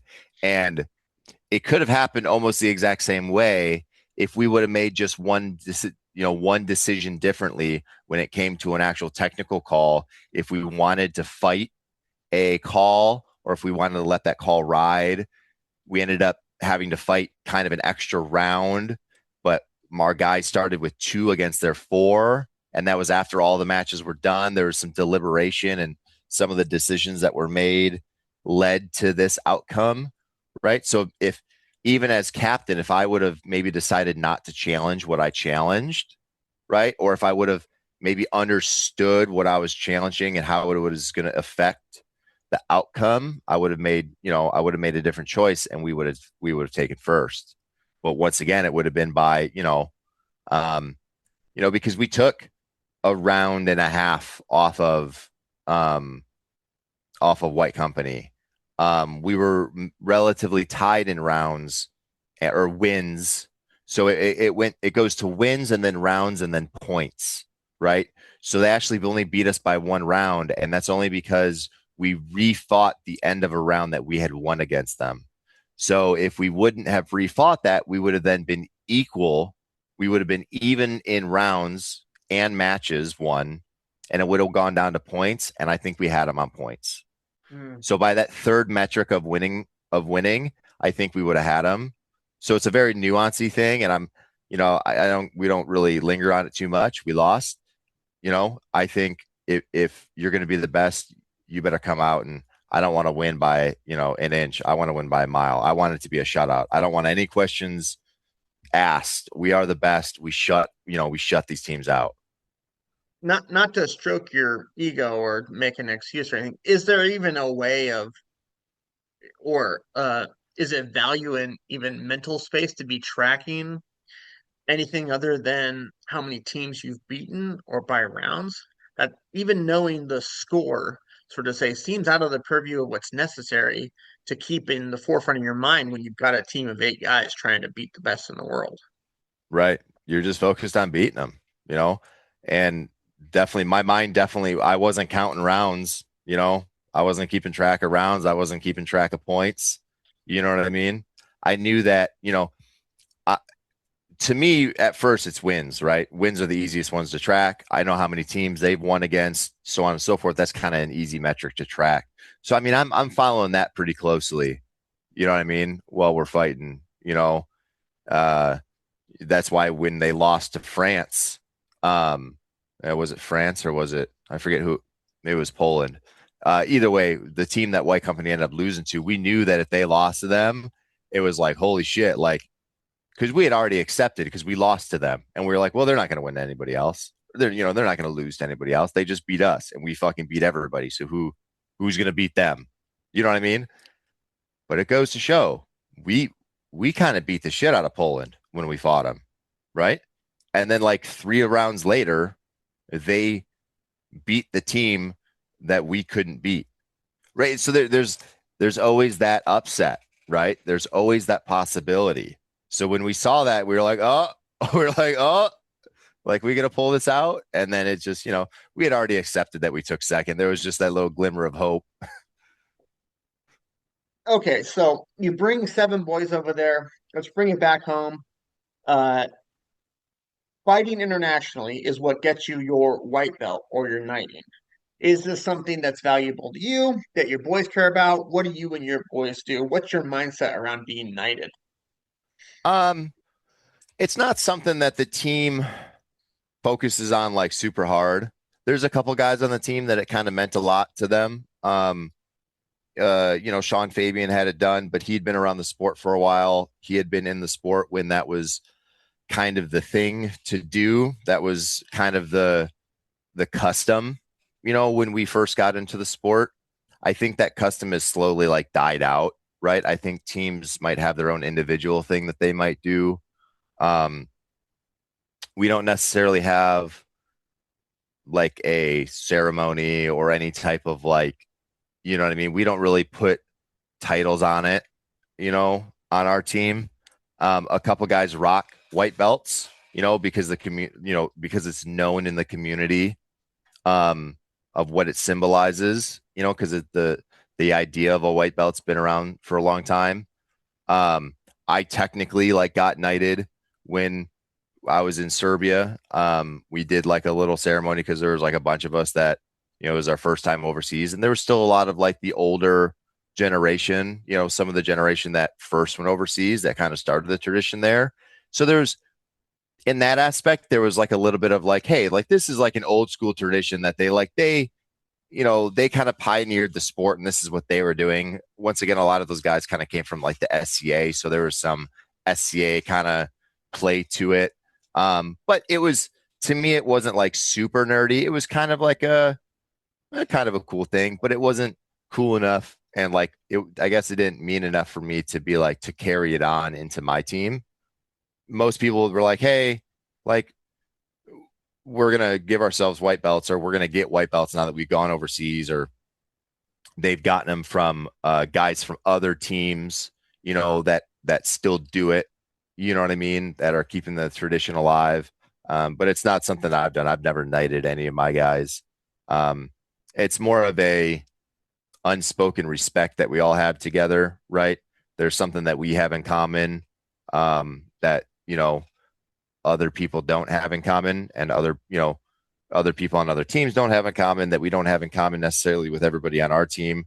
There's a little bit of a different, hey, we made this pretty grueling long trip with a lot of equipment, with our wives, through countries, through this, through the bullshit. We've gotten through people losing armor and getting here and trying to find out how to go there. And we've gone through this thing together, right?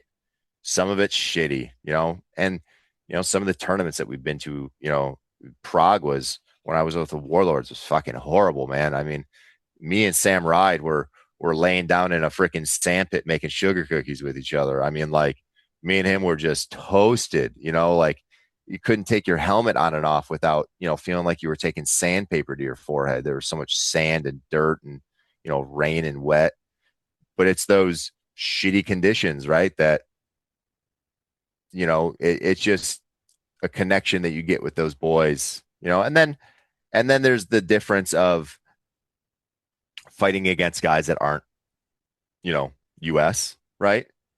Now, because once again, we're a pretty friendly team. We're gonna be pretty nice to you in the US. I mean, we fuck some people up, but we're never malicious about it, right? When we go overseas, fucking gloves are off, man. I don't know you. You don't know me, right? I know that you are thinking the same thing. And so there's a different kind of level and a mindset that everybody's kind of in together, that we're like, just, that we don't get when we're in, USA or like national fights. You know what I mean? Like we're in like overseas. We're like, yeah, we're like, fuck these dudes. Like we're gonna, we're going in there like hot. You know what I mean? We're like, we're not really like that when we're at tournaments in the US. We're in the US, we're just like bullshitting around, and we still goof around and giggle, like, but like when we get down to it, we're locked in, man. A little different than when we're in like, stateside, unless a European team comes over. What's the physical prep for you guys are doing a lot of international tournaments. You're doing international shit. What's the physical prep that goes into the month or two before you go to Worlds or a Way of Honor tournament or these bigger international tournaments? Or even Yeah. Carnegie? For the team, it's a lot more just in kit time, just in kit time together, as much possible time as we can get together, even if there's just two of us, right? And it's, or three of us, we're in armor, right? It's just armor time, as much as you could get. After that, it's your gas tank, right? It's, I don't want to let you down because I smoked out. Um, we all kind of all have our own, we do some workouts together and whatnot, but we all know that if we got a tournament coming up, like you got to get with yourself. You should know you're a top line athlete. You're on Knyaz USA. I expect you understand how to get your body ready for what you need, for what you know. I'm not going to regiment it for you, right? I expect you're a professional. You should know what you need to do. Here's the times that we're training as much as possible. The one thing that I put out all the time is fucking no silly goose shit. I'm gonna throw my boy Chad under the bridge here just because I fucking love him. And it's such a funny story. And when he sees this, he's gonna laugh his ass. He already knows. Long story short, we were getting ready for Carnage, and this was like one of Chad's first years or something. And Chad's a monster. I'm like super excited for Chad to fight with us. And we got this monster lineup, and we're gonna fucking destroy Carnage, right? Um, and I'm on a cruise ship, right? I'm toning down my training, right? I'm on a cruise ship, I'm relaxed. I'm still training on the gym on the cruise ship and whatnot, but I don't have cell service or nothing. I get a text or I get like a little message that comes through on my messenger one day. Like, I don't even know how I got internet. And it's talk about how like Chad broke his back. And I was like, what the fuck? So I paid well, before I even paid for the internet service, I get it. I'm getting like incoming texts, but I can't send anything out. Something about Chad playing on a trampoline. Chad's fucking like 6'8", like 360 pounds, and he's already got back problems, right? And so I see this message come through that Chad broke his back because he went to a fucking trampoline park. Like literally 2 weeks before we have this big national tournament, right? And so I pay. And my wife's like, are you seriously going to pay the $30? I said, you're damn right. I'm paying the $30 for internet for the day so that I can fucking group call on the Facebook page and like ream out. Because this is like the third person on the team that year to get hurt doing something randomly fucking stupid before a big tournament. And so I paid the $30 to call the team and to like scold them for like, I'm like, Chad, what is your big ass doing on a trampoline, dude? Like, I told you not to do anything stupid. We have a big tournament coming up. So like now I'm super, there's like a running joke that like, don't text Andrew like randomly about like something hurt, like, because we have a running joke about people bailing because there's no silly goose shit. And so my only mandated doctrine is that you don't do anything fucking stupid. You know, don't be going for PRs on your fucking deadlift 2 weeks before. Don't be, don't be doing dumb stuff, man. That's my only big thing. Do what you know you need to do because you're a high-end fighter, and no silly goose shit, right? 300-pound dudes don't belong on trampolines. What is the mental prep? Is there anything specific you're doing? I know I have like a rigmarole of shit that I do that I think has changed my not only my judo game but my booher game as well. That I'm still fairly new to the sport, but I think I'm performing well in the venues that I'm fighting in and against the guys that I'm fighting against. I have my mental prep stuff. Is there mental prep stuff for you and your team, especially these high level fights?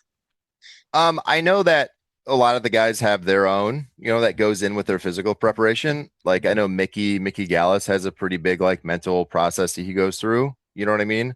I think the mental process that I go through is kind of linked with my training program. Because there's things that I cut out, right? There's things that I cut out mentally. There's things that I cut out in my physical life. There's distance that I create in certain relationships. You know what I mean? Not necessarily on purpose, but it happens, and it's all conductive to me focusing on my goals, and doing what I know I have to do. So there's a lot of that. AMMA for me is a little bit more stressful because it's all on you. So there's a little bit more like mental prep that goes into that.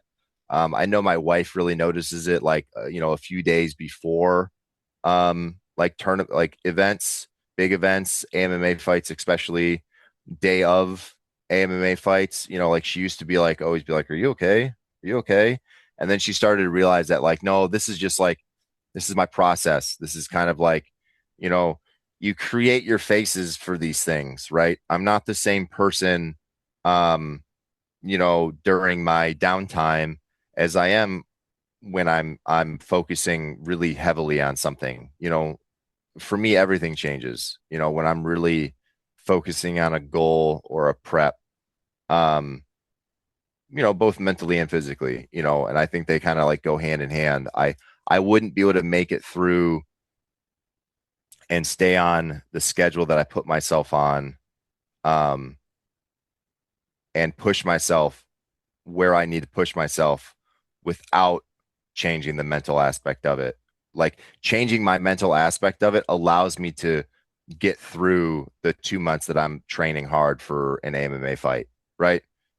Um, I would say it's changed a little bit for Buhurt, just because we've kind of made it to a level that as long as all of us keep at a certain level, it's like you're shortening your fight camp time need, right? We've gotten to such a level we don't need to train for 6 months for this event anymore. We can train really hard for like the 2.5 weeks before or whatever it is, and just kind of clean up some of the rust between us, right? That's really more what it becomes now. Now that changes a little bit more if you have, more subs or whatnot like that. But, you know, You're in a unique position. I believe Johnny is also in it, where you've got two teams.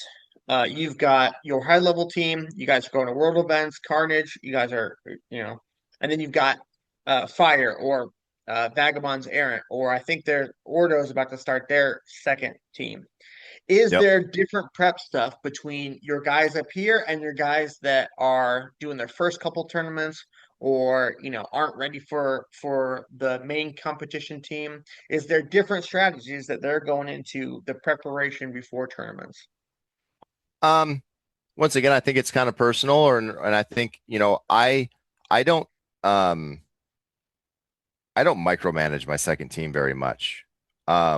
When they decide that they're going to an event or a tournament and one person designates, hey, we want to go to this event, I'm going to captain the team for the event. You know what I mean? And there's somebody that I'm like, yeah, the good idea. You can captain that team. You know what I mean? I always let somebody captain like team two. I always give them, if they got questions, always, you know what I mean? If I'm at a tournament with them, like Carnage, we're both, I'll go over and I'll watch and I'll help coach a little bit, but I really try to leave as much as I can on the guy that they chose. I always let them choose their captain for that event. The team, whoever that 8 man is, between those 8 dudes, you guys figure out who's going to captain, and their word is Bible. Um, during the tournament, right? Just like my word is the Bible.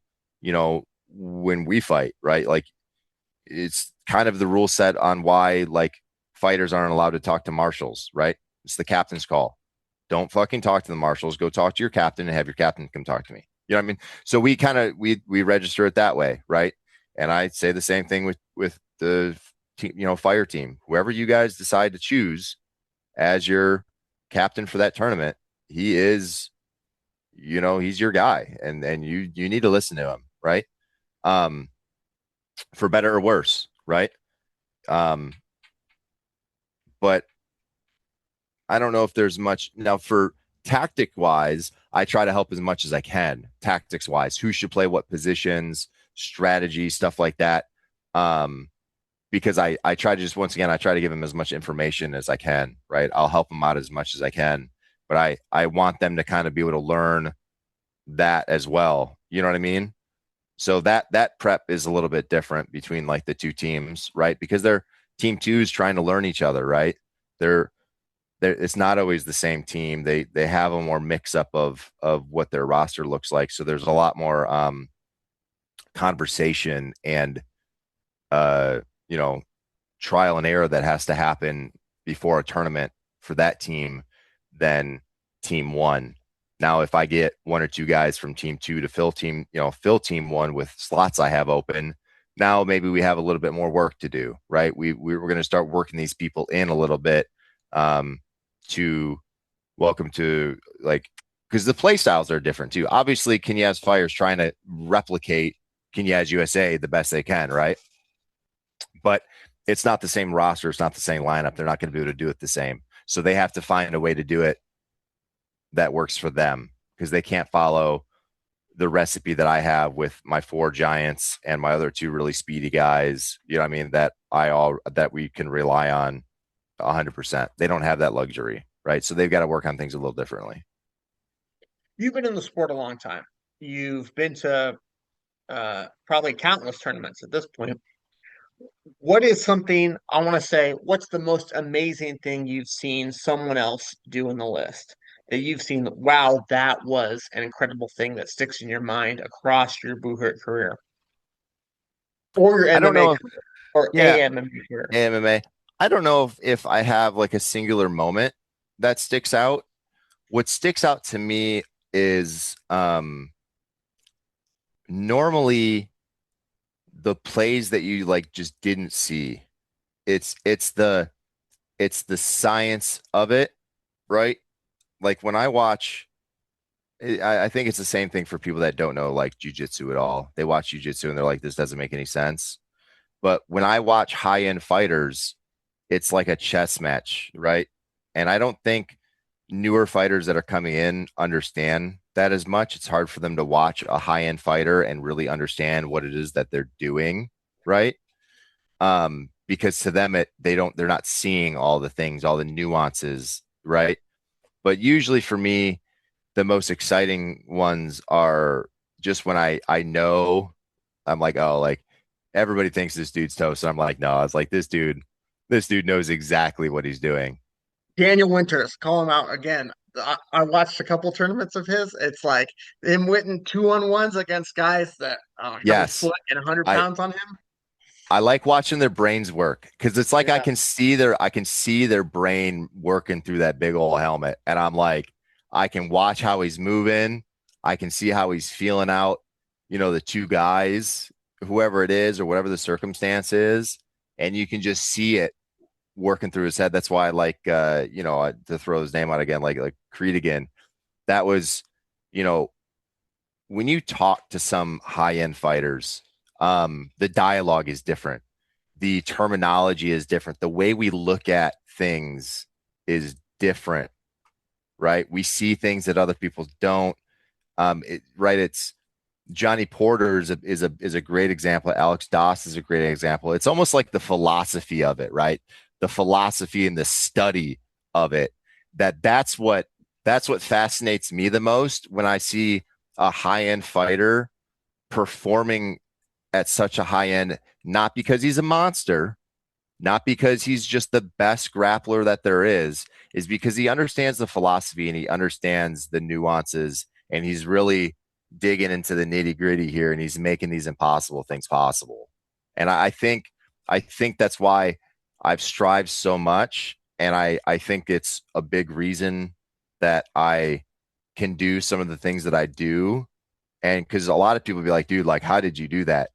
There's no fucking way that I have any way to explain to you exactly how I did it because my mind is working a different way. Things make different sense to me. The things that I'm feeling, there's just so much more philosophy on it and body movement. And I don't even know how to explain it to you. Like, as much as I wish I could be like, I did this, right?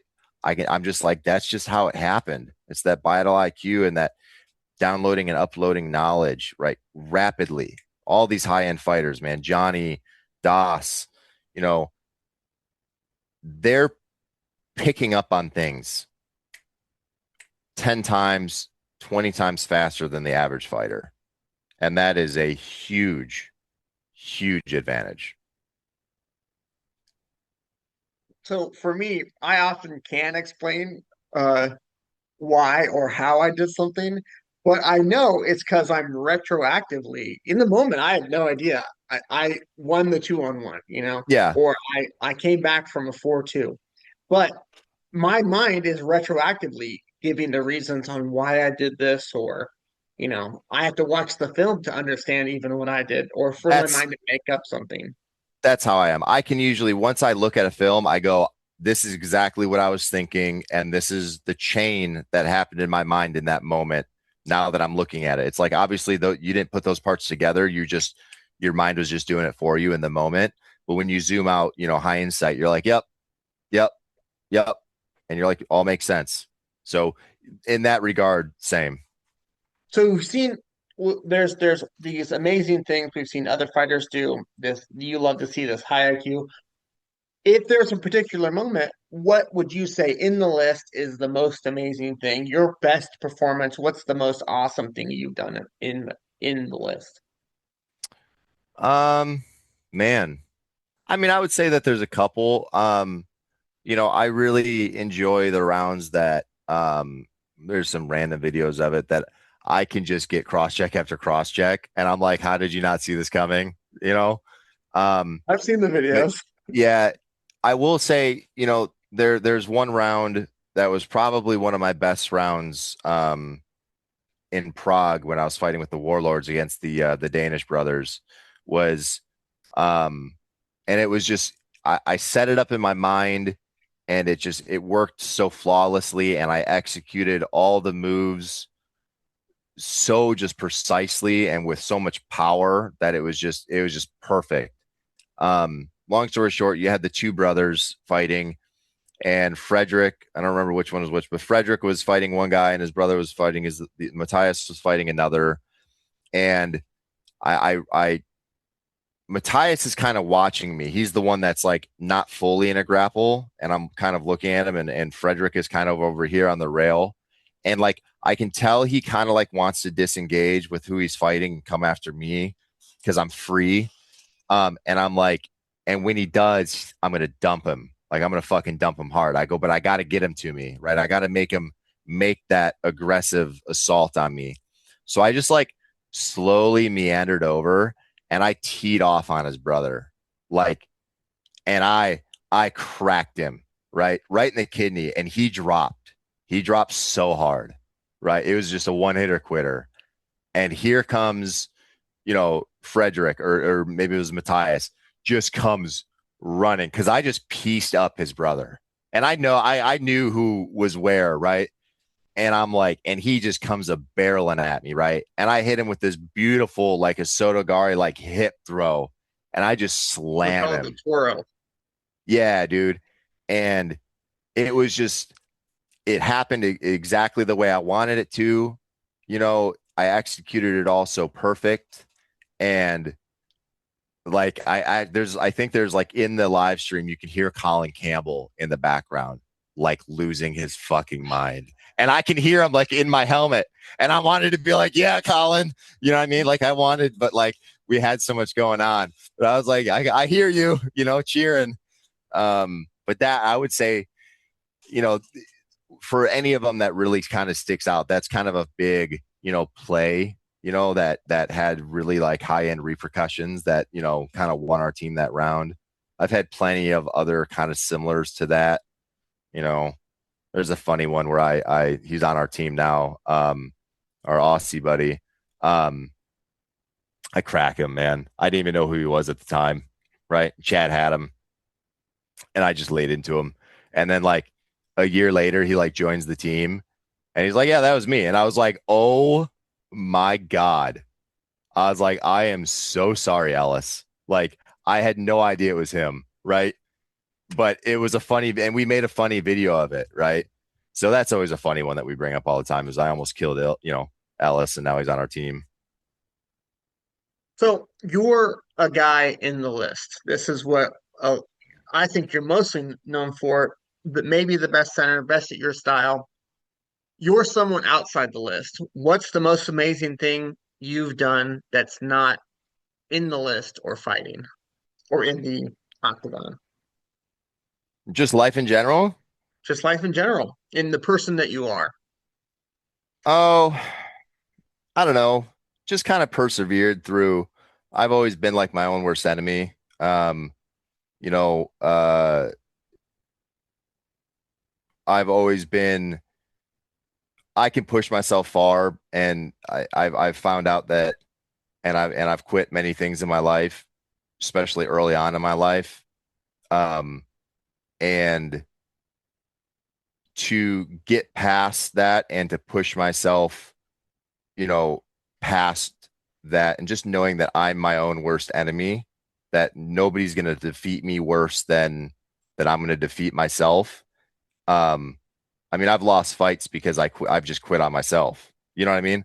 I've, other thing, I've quit on myself. And so pushing past that and, really just pushing myself to the edge, both mentally and physically, a lot of ways, would probably be, really up there with, who I was to who I am, especially like years before the sport versus now. Um, Like my wife probably wouldn't even have married me, you know, if I was who I was, you know, 10 years ago. But I am who I am now because of the changes I've made, both mentally, physically, stuff I've dedicated myself to, the sport, the team, you know, the growth, um, you know, the philosophy of the sport and the kind of like that warrior ethos and that mindset that I've really had all my life, but I've let myself kind of, you know, fail on it so many times. But to push yourself to the point that you're like, I'm no longer failing on it and I'm not going to let myself fail on it again, you know, what I would say probably the most retrofit, you know, aspect of, you know, the change in my life.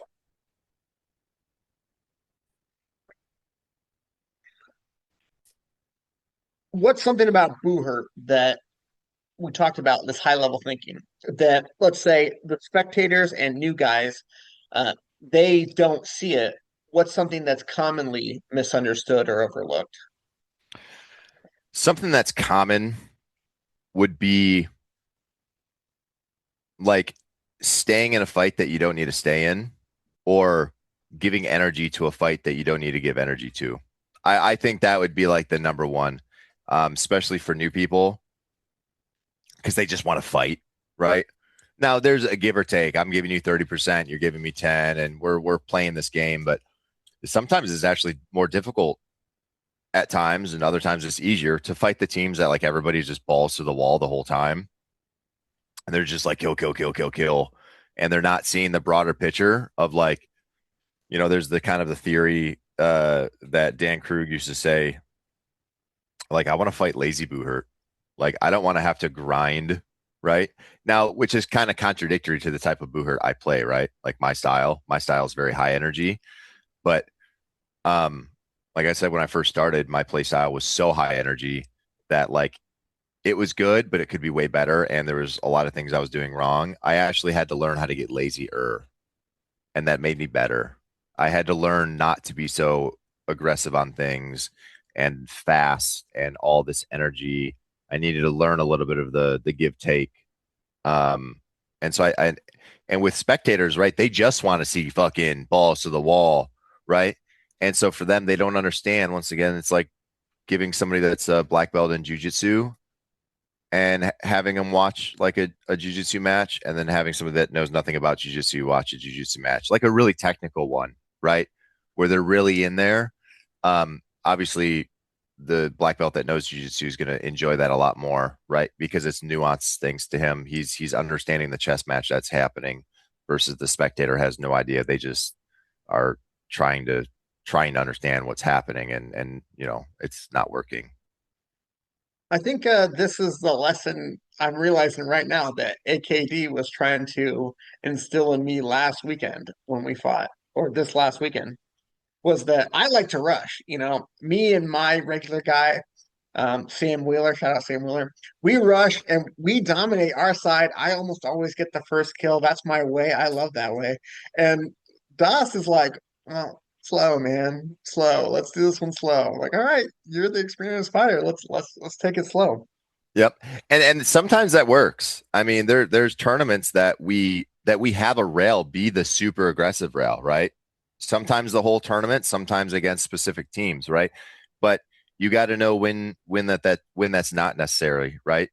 Um, because what's going to happen is people are either going to get smart to the fact that you're just overly aggressive, and that's going to bite you in the ass eventually. Somebody that, you know, like take somebody like me who is very good at countering really aggressive people, right? People that are just trying to get on top of me the whole time and get a hold of me, right?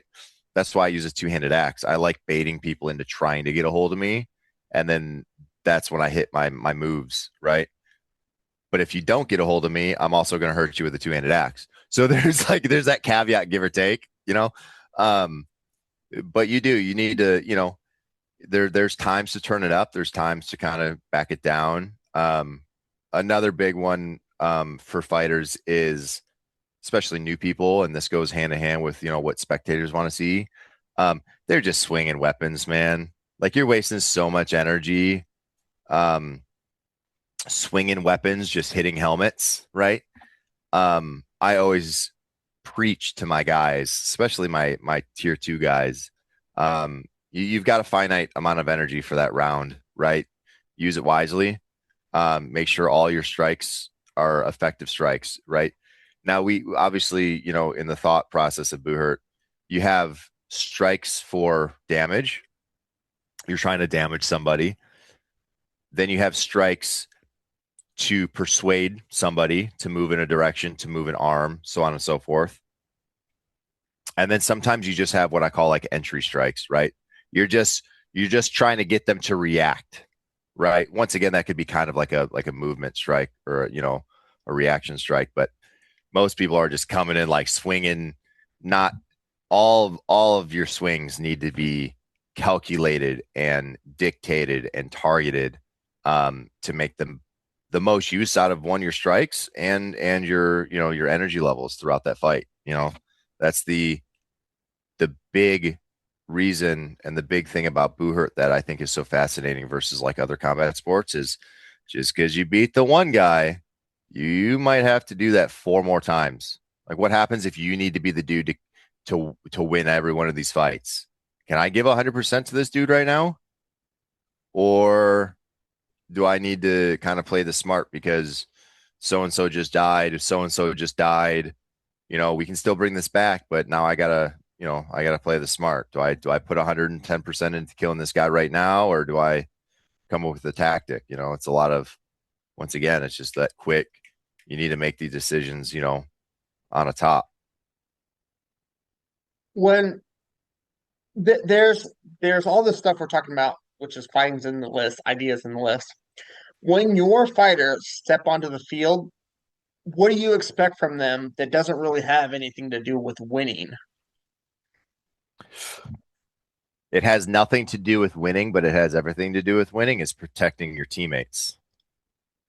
If there's one thing that I can ask you to do if you join my team and you're fighting with my team, is I want you to go out there and first and foremost, I want you to protect your teammates. I think, and I would say the reason I say it has nothing to do with winning is because it has nothing to do with winning, right? It has everything to do with just keeping your boys safe, right? The guys that are hopefully doing the same for you. But it has great implications on winning, right? Kind of like how I talked about earlier. If I can keep my fighters safe and I can keep them healthy and I can keep them unhurt for as long as possible and feeling as good as possible throughout a tournament, that just ups my odds of winning, right? Plus, Right. it's a good mindset to have, right? It's a calming mindset to have. Let's say if you're a new fighter, right? You've never fought with Knyaz USA roster 1 before. You've always, fought with other teams. Maybe you're working with us, and I tell you, hey, first and foremost, I want you to keep yourself safe, and I want you to keep my teammates safe.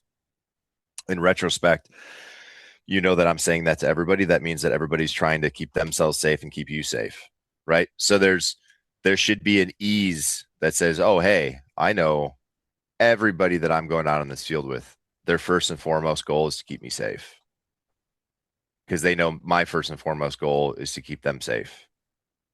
That's a huge trickling effect that affects everything: your performance, your thought process, your nerves, your decision making, right? It changes everything. So you've got some guys, Murphy. You've got big guys. You guys are a powerful team. You guys are a winning team. How do you handle fighters who maybe their ego starts becoming bigger than the team, sort of say?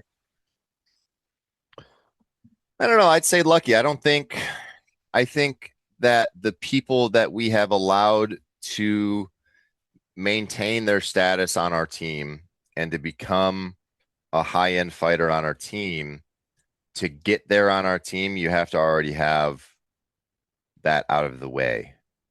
It's never, you're not going to become that egotistical high-end fighter on my team, if that makes sense. And if you do, you're not going to be on my team very much longer, because you're not going to mesh well with the rest of us, and you're probably not going to get that far anyways, right?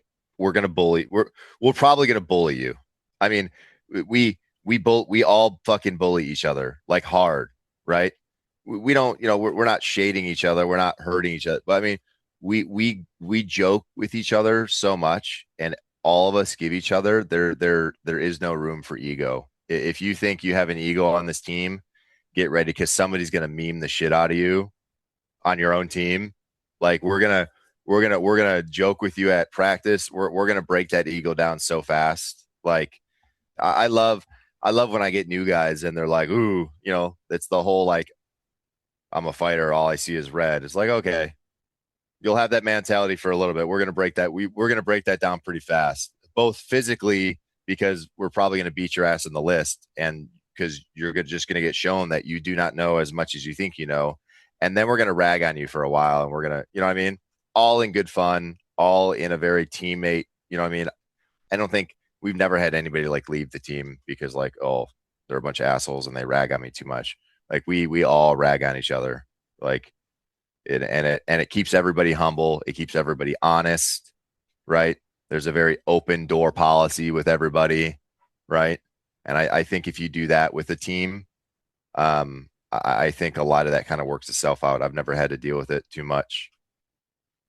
Let's say we've got egos, right? But then we've got developing confidence in this is like the guys that are just getting good enough to go from let's say fire to USA. Uh, how do you balance between the big fish in a small pond and the confidence to build enough competence in a fighter to bring them up? I mean, we do it a little at a time, right? We start trying to bring in, you know, if we have a slot on the tier 1 team, we start bringing them in, right?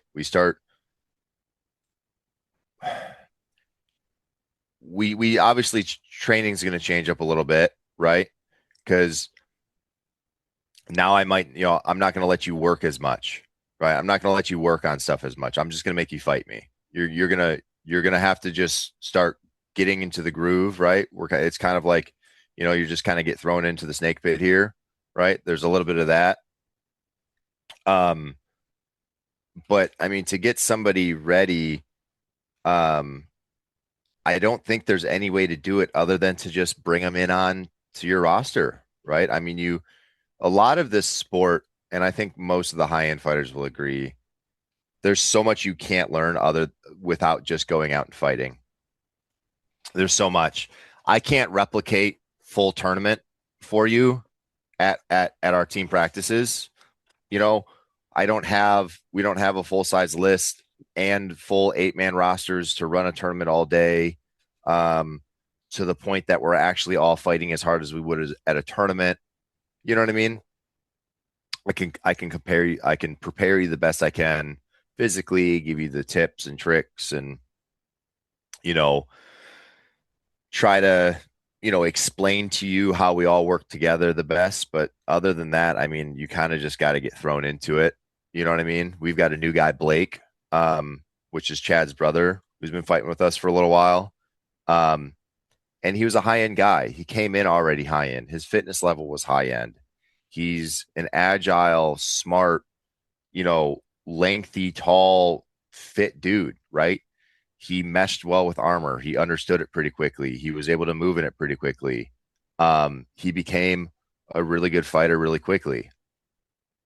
Other than just years and years and years and years and years of drilling and training at practices and going to training camps and so on and so forth, the only way that he's going to get any better is he had to get put. Obviously, we kept him on team 2 for a while, but every time he fought with team 2, I mean, he's like soloing teams, right? He's getting 3-4 kills around, right? So keeping him at that level is a disservice to him. He's not going to grow, right? He has to be challenged. The only way to challenge him is to bring him onto the roster and start taking him to events, right? So it would almost be nice to have like one of your 8 slots on your team always be like a rotating tier 2 guy, to constantly be giving them the opportunities to fight against these teams that they need to get their ass kicked over and over and over again. But then they also need to win with the top team and understand where they fit into that win and how they helped. Or maybe they fought the rail that round with team 1 against Dominus and we won against Dominus, right? And then at the end of that round, that kid was on or that fighter was on, he like thought to himself, he's like, man, we won that. He goes, I didn't do shit. Right. You need to start making those connections. Right. And then, but the only way to do that is to get him into tournament. Right. That's why with the point system and stuff like that, it's such a pain in the ass to do because you got to get these mid-tier fighters that are like right on the cusp of becoming much better fighters. You got to get them the opportunity to fight with other teams and, express themselves and do what you're doing. And, I'm not saying you are, but go get your ass kicked at Romania by, international teams. You know what I mean? Like I'm not even sure what teams are going to be there anymore. Hopefully still some high end teams, you know what I mean? So that you can get this experience because the only thing that's going to make you better is you got to get your ass beat by some of the best guys on the ground. Right. And then you got to look back at that and be like, wow, that was a humbling experience. How did that happen? And then you learn My from it. training style, my philosophy is all based around what this idea, which I have a name for, which is being forged in the fire. You're Yep. under the shit, you're under the heat, you're getting pounded until you're something that can withstand the pressure. And I would say that's how I was forged, right? I mean, Oh yeah. I was lucky enough to get into the sport at a time um that the competition wasn't as crazy as it is now. You know what I mean? The skill, I mean, there was a couple of teams that were really high skill level. Ordo back in the day was a very high level team. Iron Phoenix was a huge team at the time, very high level, obviously international teams. Um, but there weren't a lot of like smaller events to go to or like events to go to that those high end teams weren't at. So like the early parts of my career was just getting my ass kicked by all these teams over and over and over and over and over again, right? And then going to Europe and getting my ass kicked again and again and again and again and again. Um, it's harder to do sometimes now as a newer fighter, right? Unless you are with like a new team, but then you're not fighting the top teams right away, right? Mhm. Which also has kind of a caveat a little bit to being counterproductive. Obviously there's like a good level difference that you need to be at to like still get your ass beat but learn, right? Because you take a new team and you put them against Dominus and they get their ass kicked, they're not learning anything from that necessarily, right? They need to be challenged proportionately to their skill level, right? So that they have time to work through, the puzzles, but still get their ass beat at the end of the game, if that makes sense. Whereas if you fight a team like Knyaz USA right off rip, or you fight a team like Dominus or Warlords or whoever it is right off rip, you've got 30 seconds. You ain't learning shit in 30 seconds. You don't have enough time to work through those problems on the field, right? So you need on-field time, right? You need to fight at tournaments that are at your team's level, if not a little bit above, and just get those reps in. Mesh, make mistakes, change it up, and just keep learning. I want to ask a question. Now, this is really nuanced. It's really we're talking about these big ideas about how forming fighters, about the community at large. I want to talk about your mid fight, your in the shit. You got guys hitting you with shit. You got guys cranking on your neck. You can't get out of a grapple or you can't get into the right grapple. What's going through your mind mid fight? What's going through your mind at the start? What's going through your mind when you're in the shit? What's going through your mind when it's getting near the end? Well, when I find myself in a bad position, right?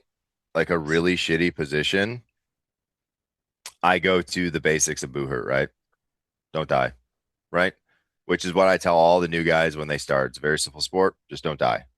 So if you find yourself in a really shit situation, sometimes I think the best thing to do is to revert to the base settings of the game, which is don't die.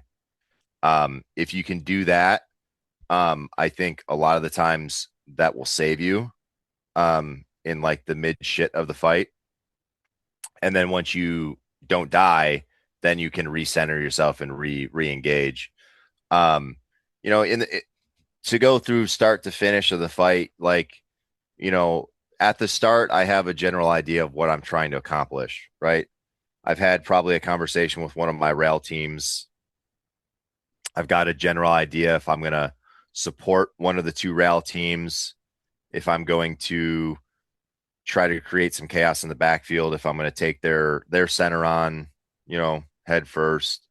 Those are kind of like the first kind of like nuanced thoughts that go through my head. And then as the fight progresses, I go straight to like target like acquisition of like ease of movement. Like, who can I get to the quickest, right? Who can I get to the quickest with the most? Once again, I mean, it's just maximizing output, right? And so I go to like output maximizing is where can I be the most effective, and how can I affect, not necessarily how can I win the fight, is how can I affect the fight the most. I'm not necessarily always looking to win either. Like, if you talk to Brett Skinner, we talk about like those micro fights and those micro wins of like, I don't have to keep my buddy from dying if he's in a headlock per se. I just need to get him out of the headlock. Like, I'm not going to stay there and then kill this dude with my buddy now. But the micro win was I got him out of the headlock, right? In chess or checkers, right? I'm in a little bit of a better position now. I've affected that fight in a positive way. Let me go see where I can affect another fight in a positive way. And so that's kind of how I play center. It's I go from like little fight to little fight of how I can affect. That changes if, obviously that changes if they have like a big like Halberg doing damage somewhere, but that would be the same thing. I'm going to go stop that halberdier from, hitting Sean in the back of the head or in the back of the brig because he's not looking, right? I'm affecting that fight in the most effective way possible, right? And then end game, let's say we're up, 4-3, 5-3. I slow way down. I slow way down. I just start like kind of walking, right? And then I start picking shots super specifically, right? Because then I no longer have to be the one that's like really affecting things. Now I kind of transfer to like a crowd control almost, at least in my position. And then I kind of await requests, from whatever's going on, So those are kind of, I don't know if they're like nuanced things I think about, but those are kind of like the way I kind of go through a fight. Obviously, I mean, it all changes, if we're getting our asses kicked, if I just can't keep up with somebody, if somebody's just on me, you know what I mean? Then it all has to change. I have to my whole game plan, my whole normal, you know, pre-programmed route that I wanted to take now has to completely change. And you need to be able to change completely because Buhert is like the most dynamic, right? There's no line of scrimmage. There's no end of play. There's no, we're going to run this play. If it works, it works. If it doesn't, we doesn't, we'll hit it the next time. There is no, well, if I'll get an out, the next batter up. Like there's no other sport other than I would say hockey that captures the constant change and the constant having to jump back and forth between offense and defense and guarding this and attacking this. Like nothing else comes close, I think, other than hockey in that aspect. I want to narrow in and I want to reiterate the point you just made that I think is maybe one of the most insightful insights that I've heard in my time in the sport is that you're not staying to make a kill. You're staying, you affect the fight in a way, you change the position, and then you move on to the next thing you can change and change his position. I know I'm a rail fighter right now.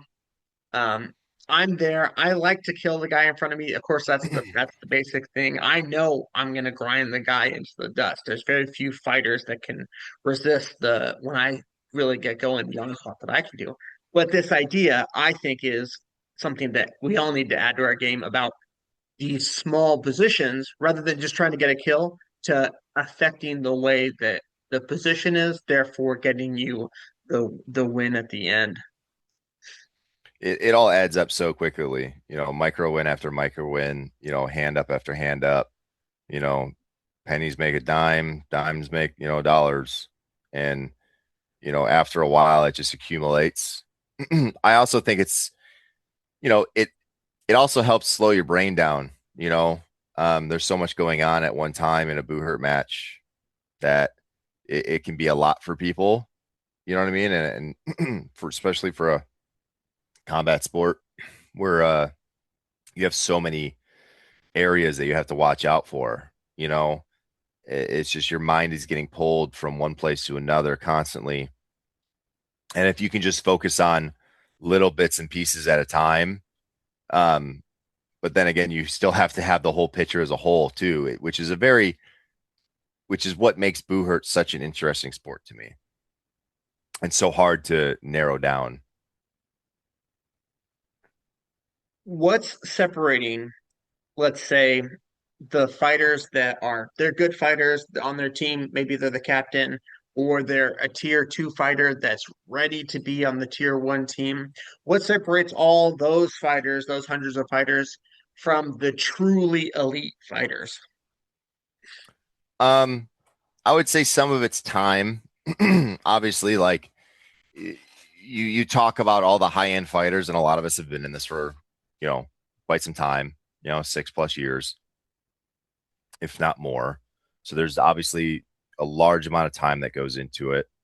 Um, something a little bit different about the sport in regards to time and how long people have been in the sport is that the the meta and how the sport is played has changed so much throughout the years that I think the people that were a part of that change kind of got some extra XP in that in that changeover.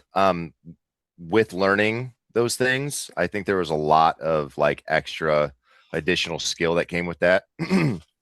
um, but I think a lot of it comes down to, once again, the philosophy of it. I mean, everybody obviously needs to push their body. You need to get into physical shape. Um, I think that there is a very good line between being too fit for this sport.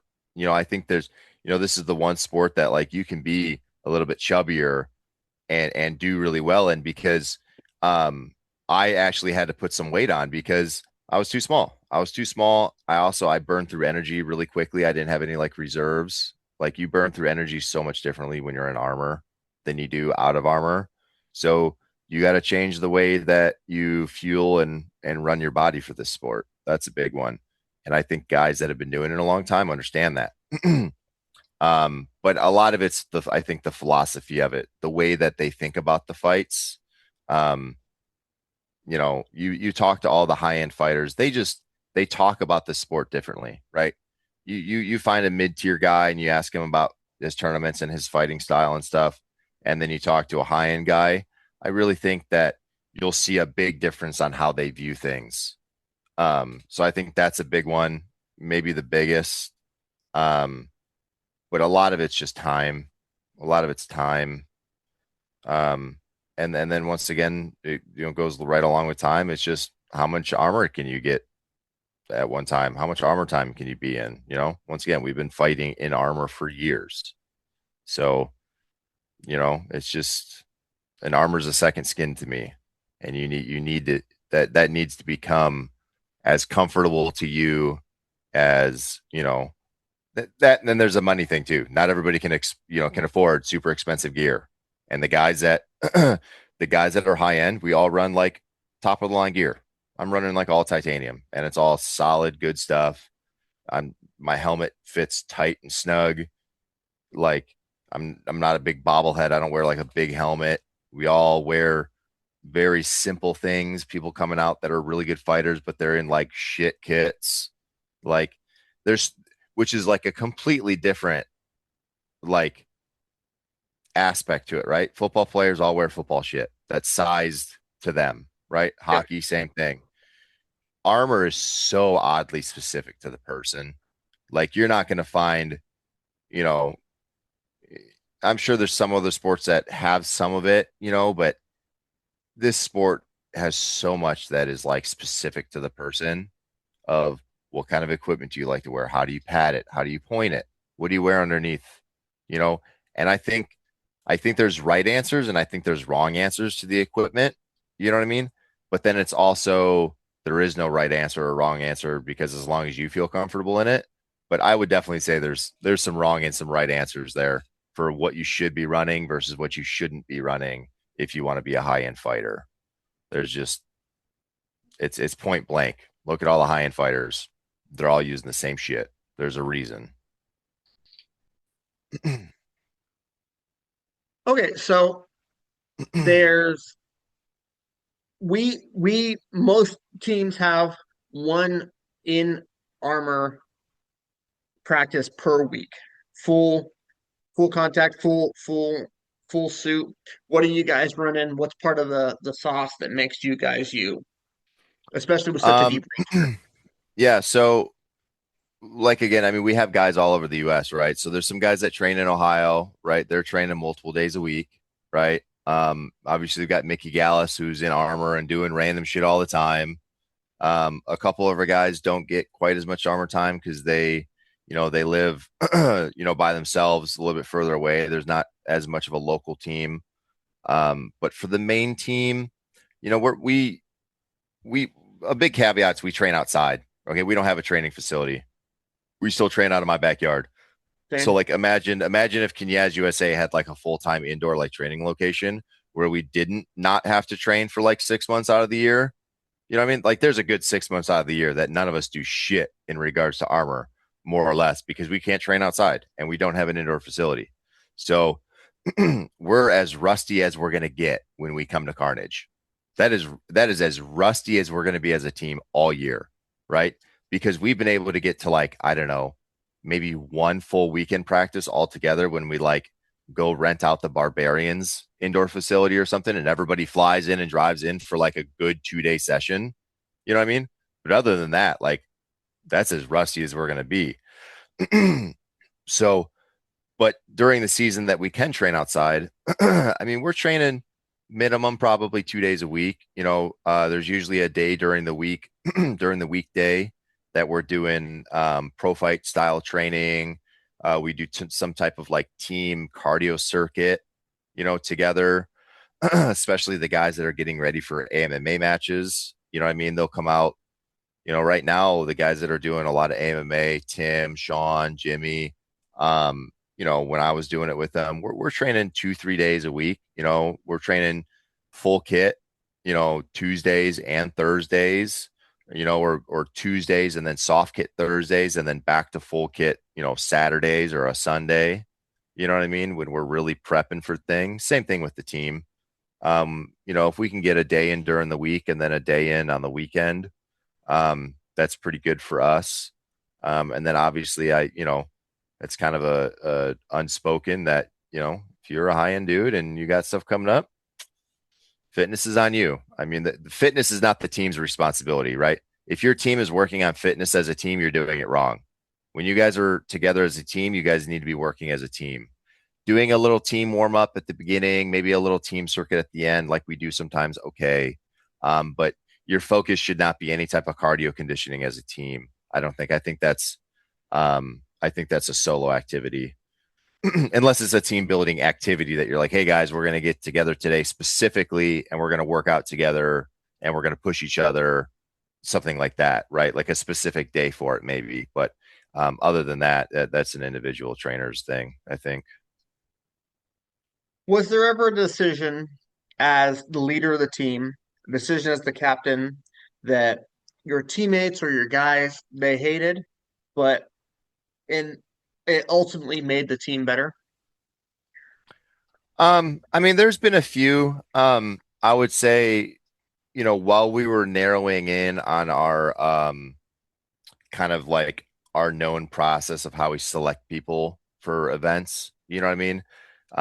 There was a little bit of conflict and turmoil, nothing major though, but conversations that happened while we were, working through those kinks of how we're as a team going to kind of solidify those spots. There was there was some people that had been on the team for a long time and but not around, and I get it, but when we transferred from a team like a club to really focusing on a competitive team, there was a little bit of like growing pains there in how we were gonna, structure some of that.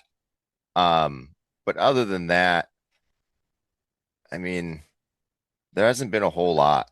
The team is such a family at this point. Um, yeah. What's bringing you guys so cohesive?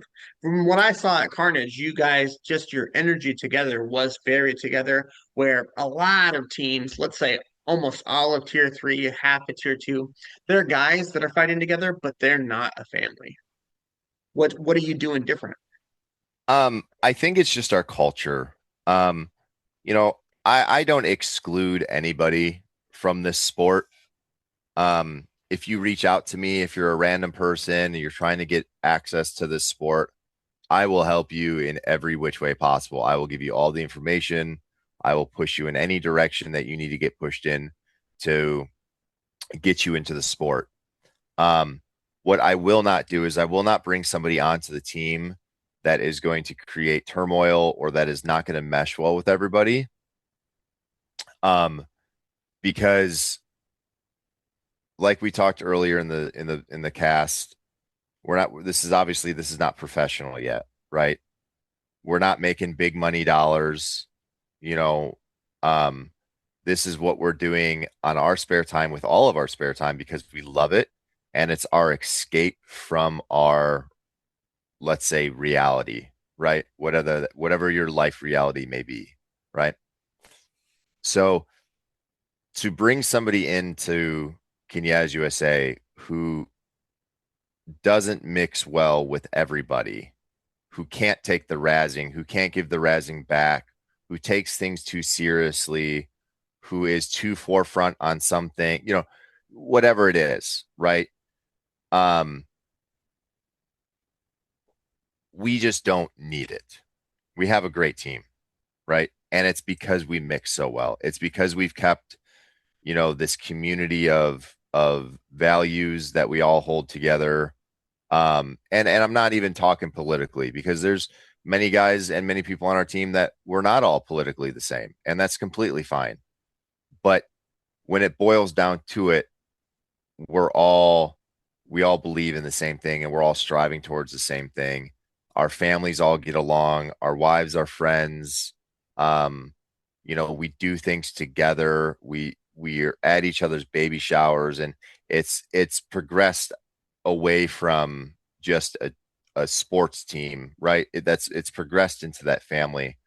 Um, and people come in and when they mesh well with us and they're a good fighter and and they show promise and they really get invited into, the community that is, our team, they see that, right? And then they want more of it. You know what I mean? And so that pushes them to become better at the sport. It pushes them to be better fathers and mothers and, husbands and in all aspects. Um, and I think that is really what kind of sets us up. I mean, I know all teams, right, are a family, but we see so much turmoil on teams in this sport. There's so much political divide. There's so much cat fighting between people on teams, and this comes out and that comes out, and it's for such a small community. My God, the amount of drama is insane, and we stay out of it. We stay out of it completely because we want nothing to do with it, right? We show up to tournaments, we kick ass, we're nice to everybody, and then we leave, right? Um, and then we're together. Um, we don't usually all go to like after parties. We all just are with each other. And that's not that we don't like anybody, but we're a family. We do things together and when we're at a tournament, we want to go out as a family, so that's what we do. And I think that's a huge, that boils down to the trust, that you have in your teammates. it all boils down to, I know that he's going to keep me safe and I'm going to keep you safe. And kind of that, what I think is like a huge advantage to our team that I try to distill into other teams, and I try to distill heavily into like Knyaz Fire when they're putting rosters together, you know. So I would say that's probably some of our biggest, you know. And you look at Vagabonds, I mean Johnny's team, I mean they do the same thing. You can see it. Not only can you see it, but you experienced it because you took a group of guys that were new and they went to a tournament and they did amazing. Now they have an amazing teacher. Some of those guys probably had some real natural talent, but they were able to come together tight as a team, cohesiveness and trust.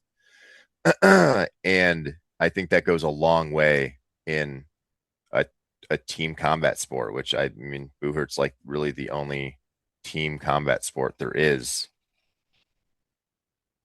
Agree.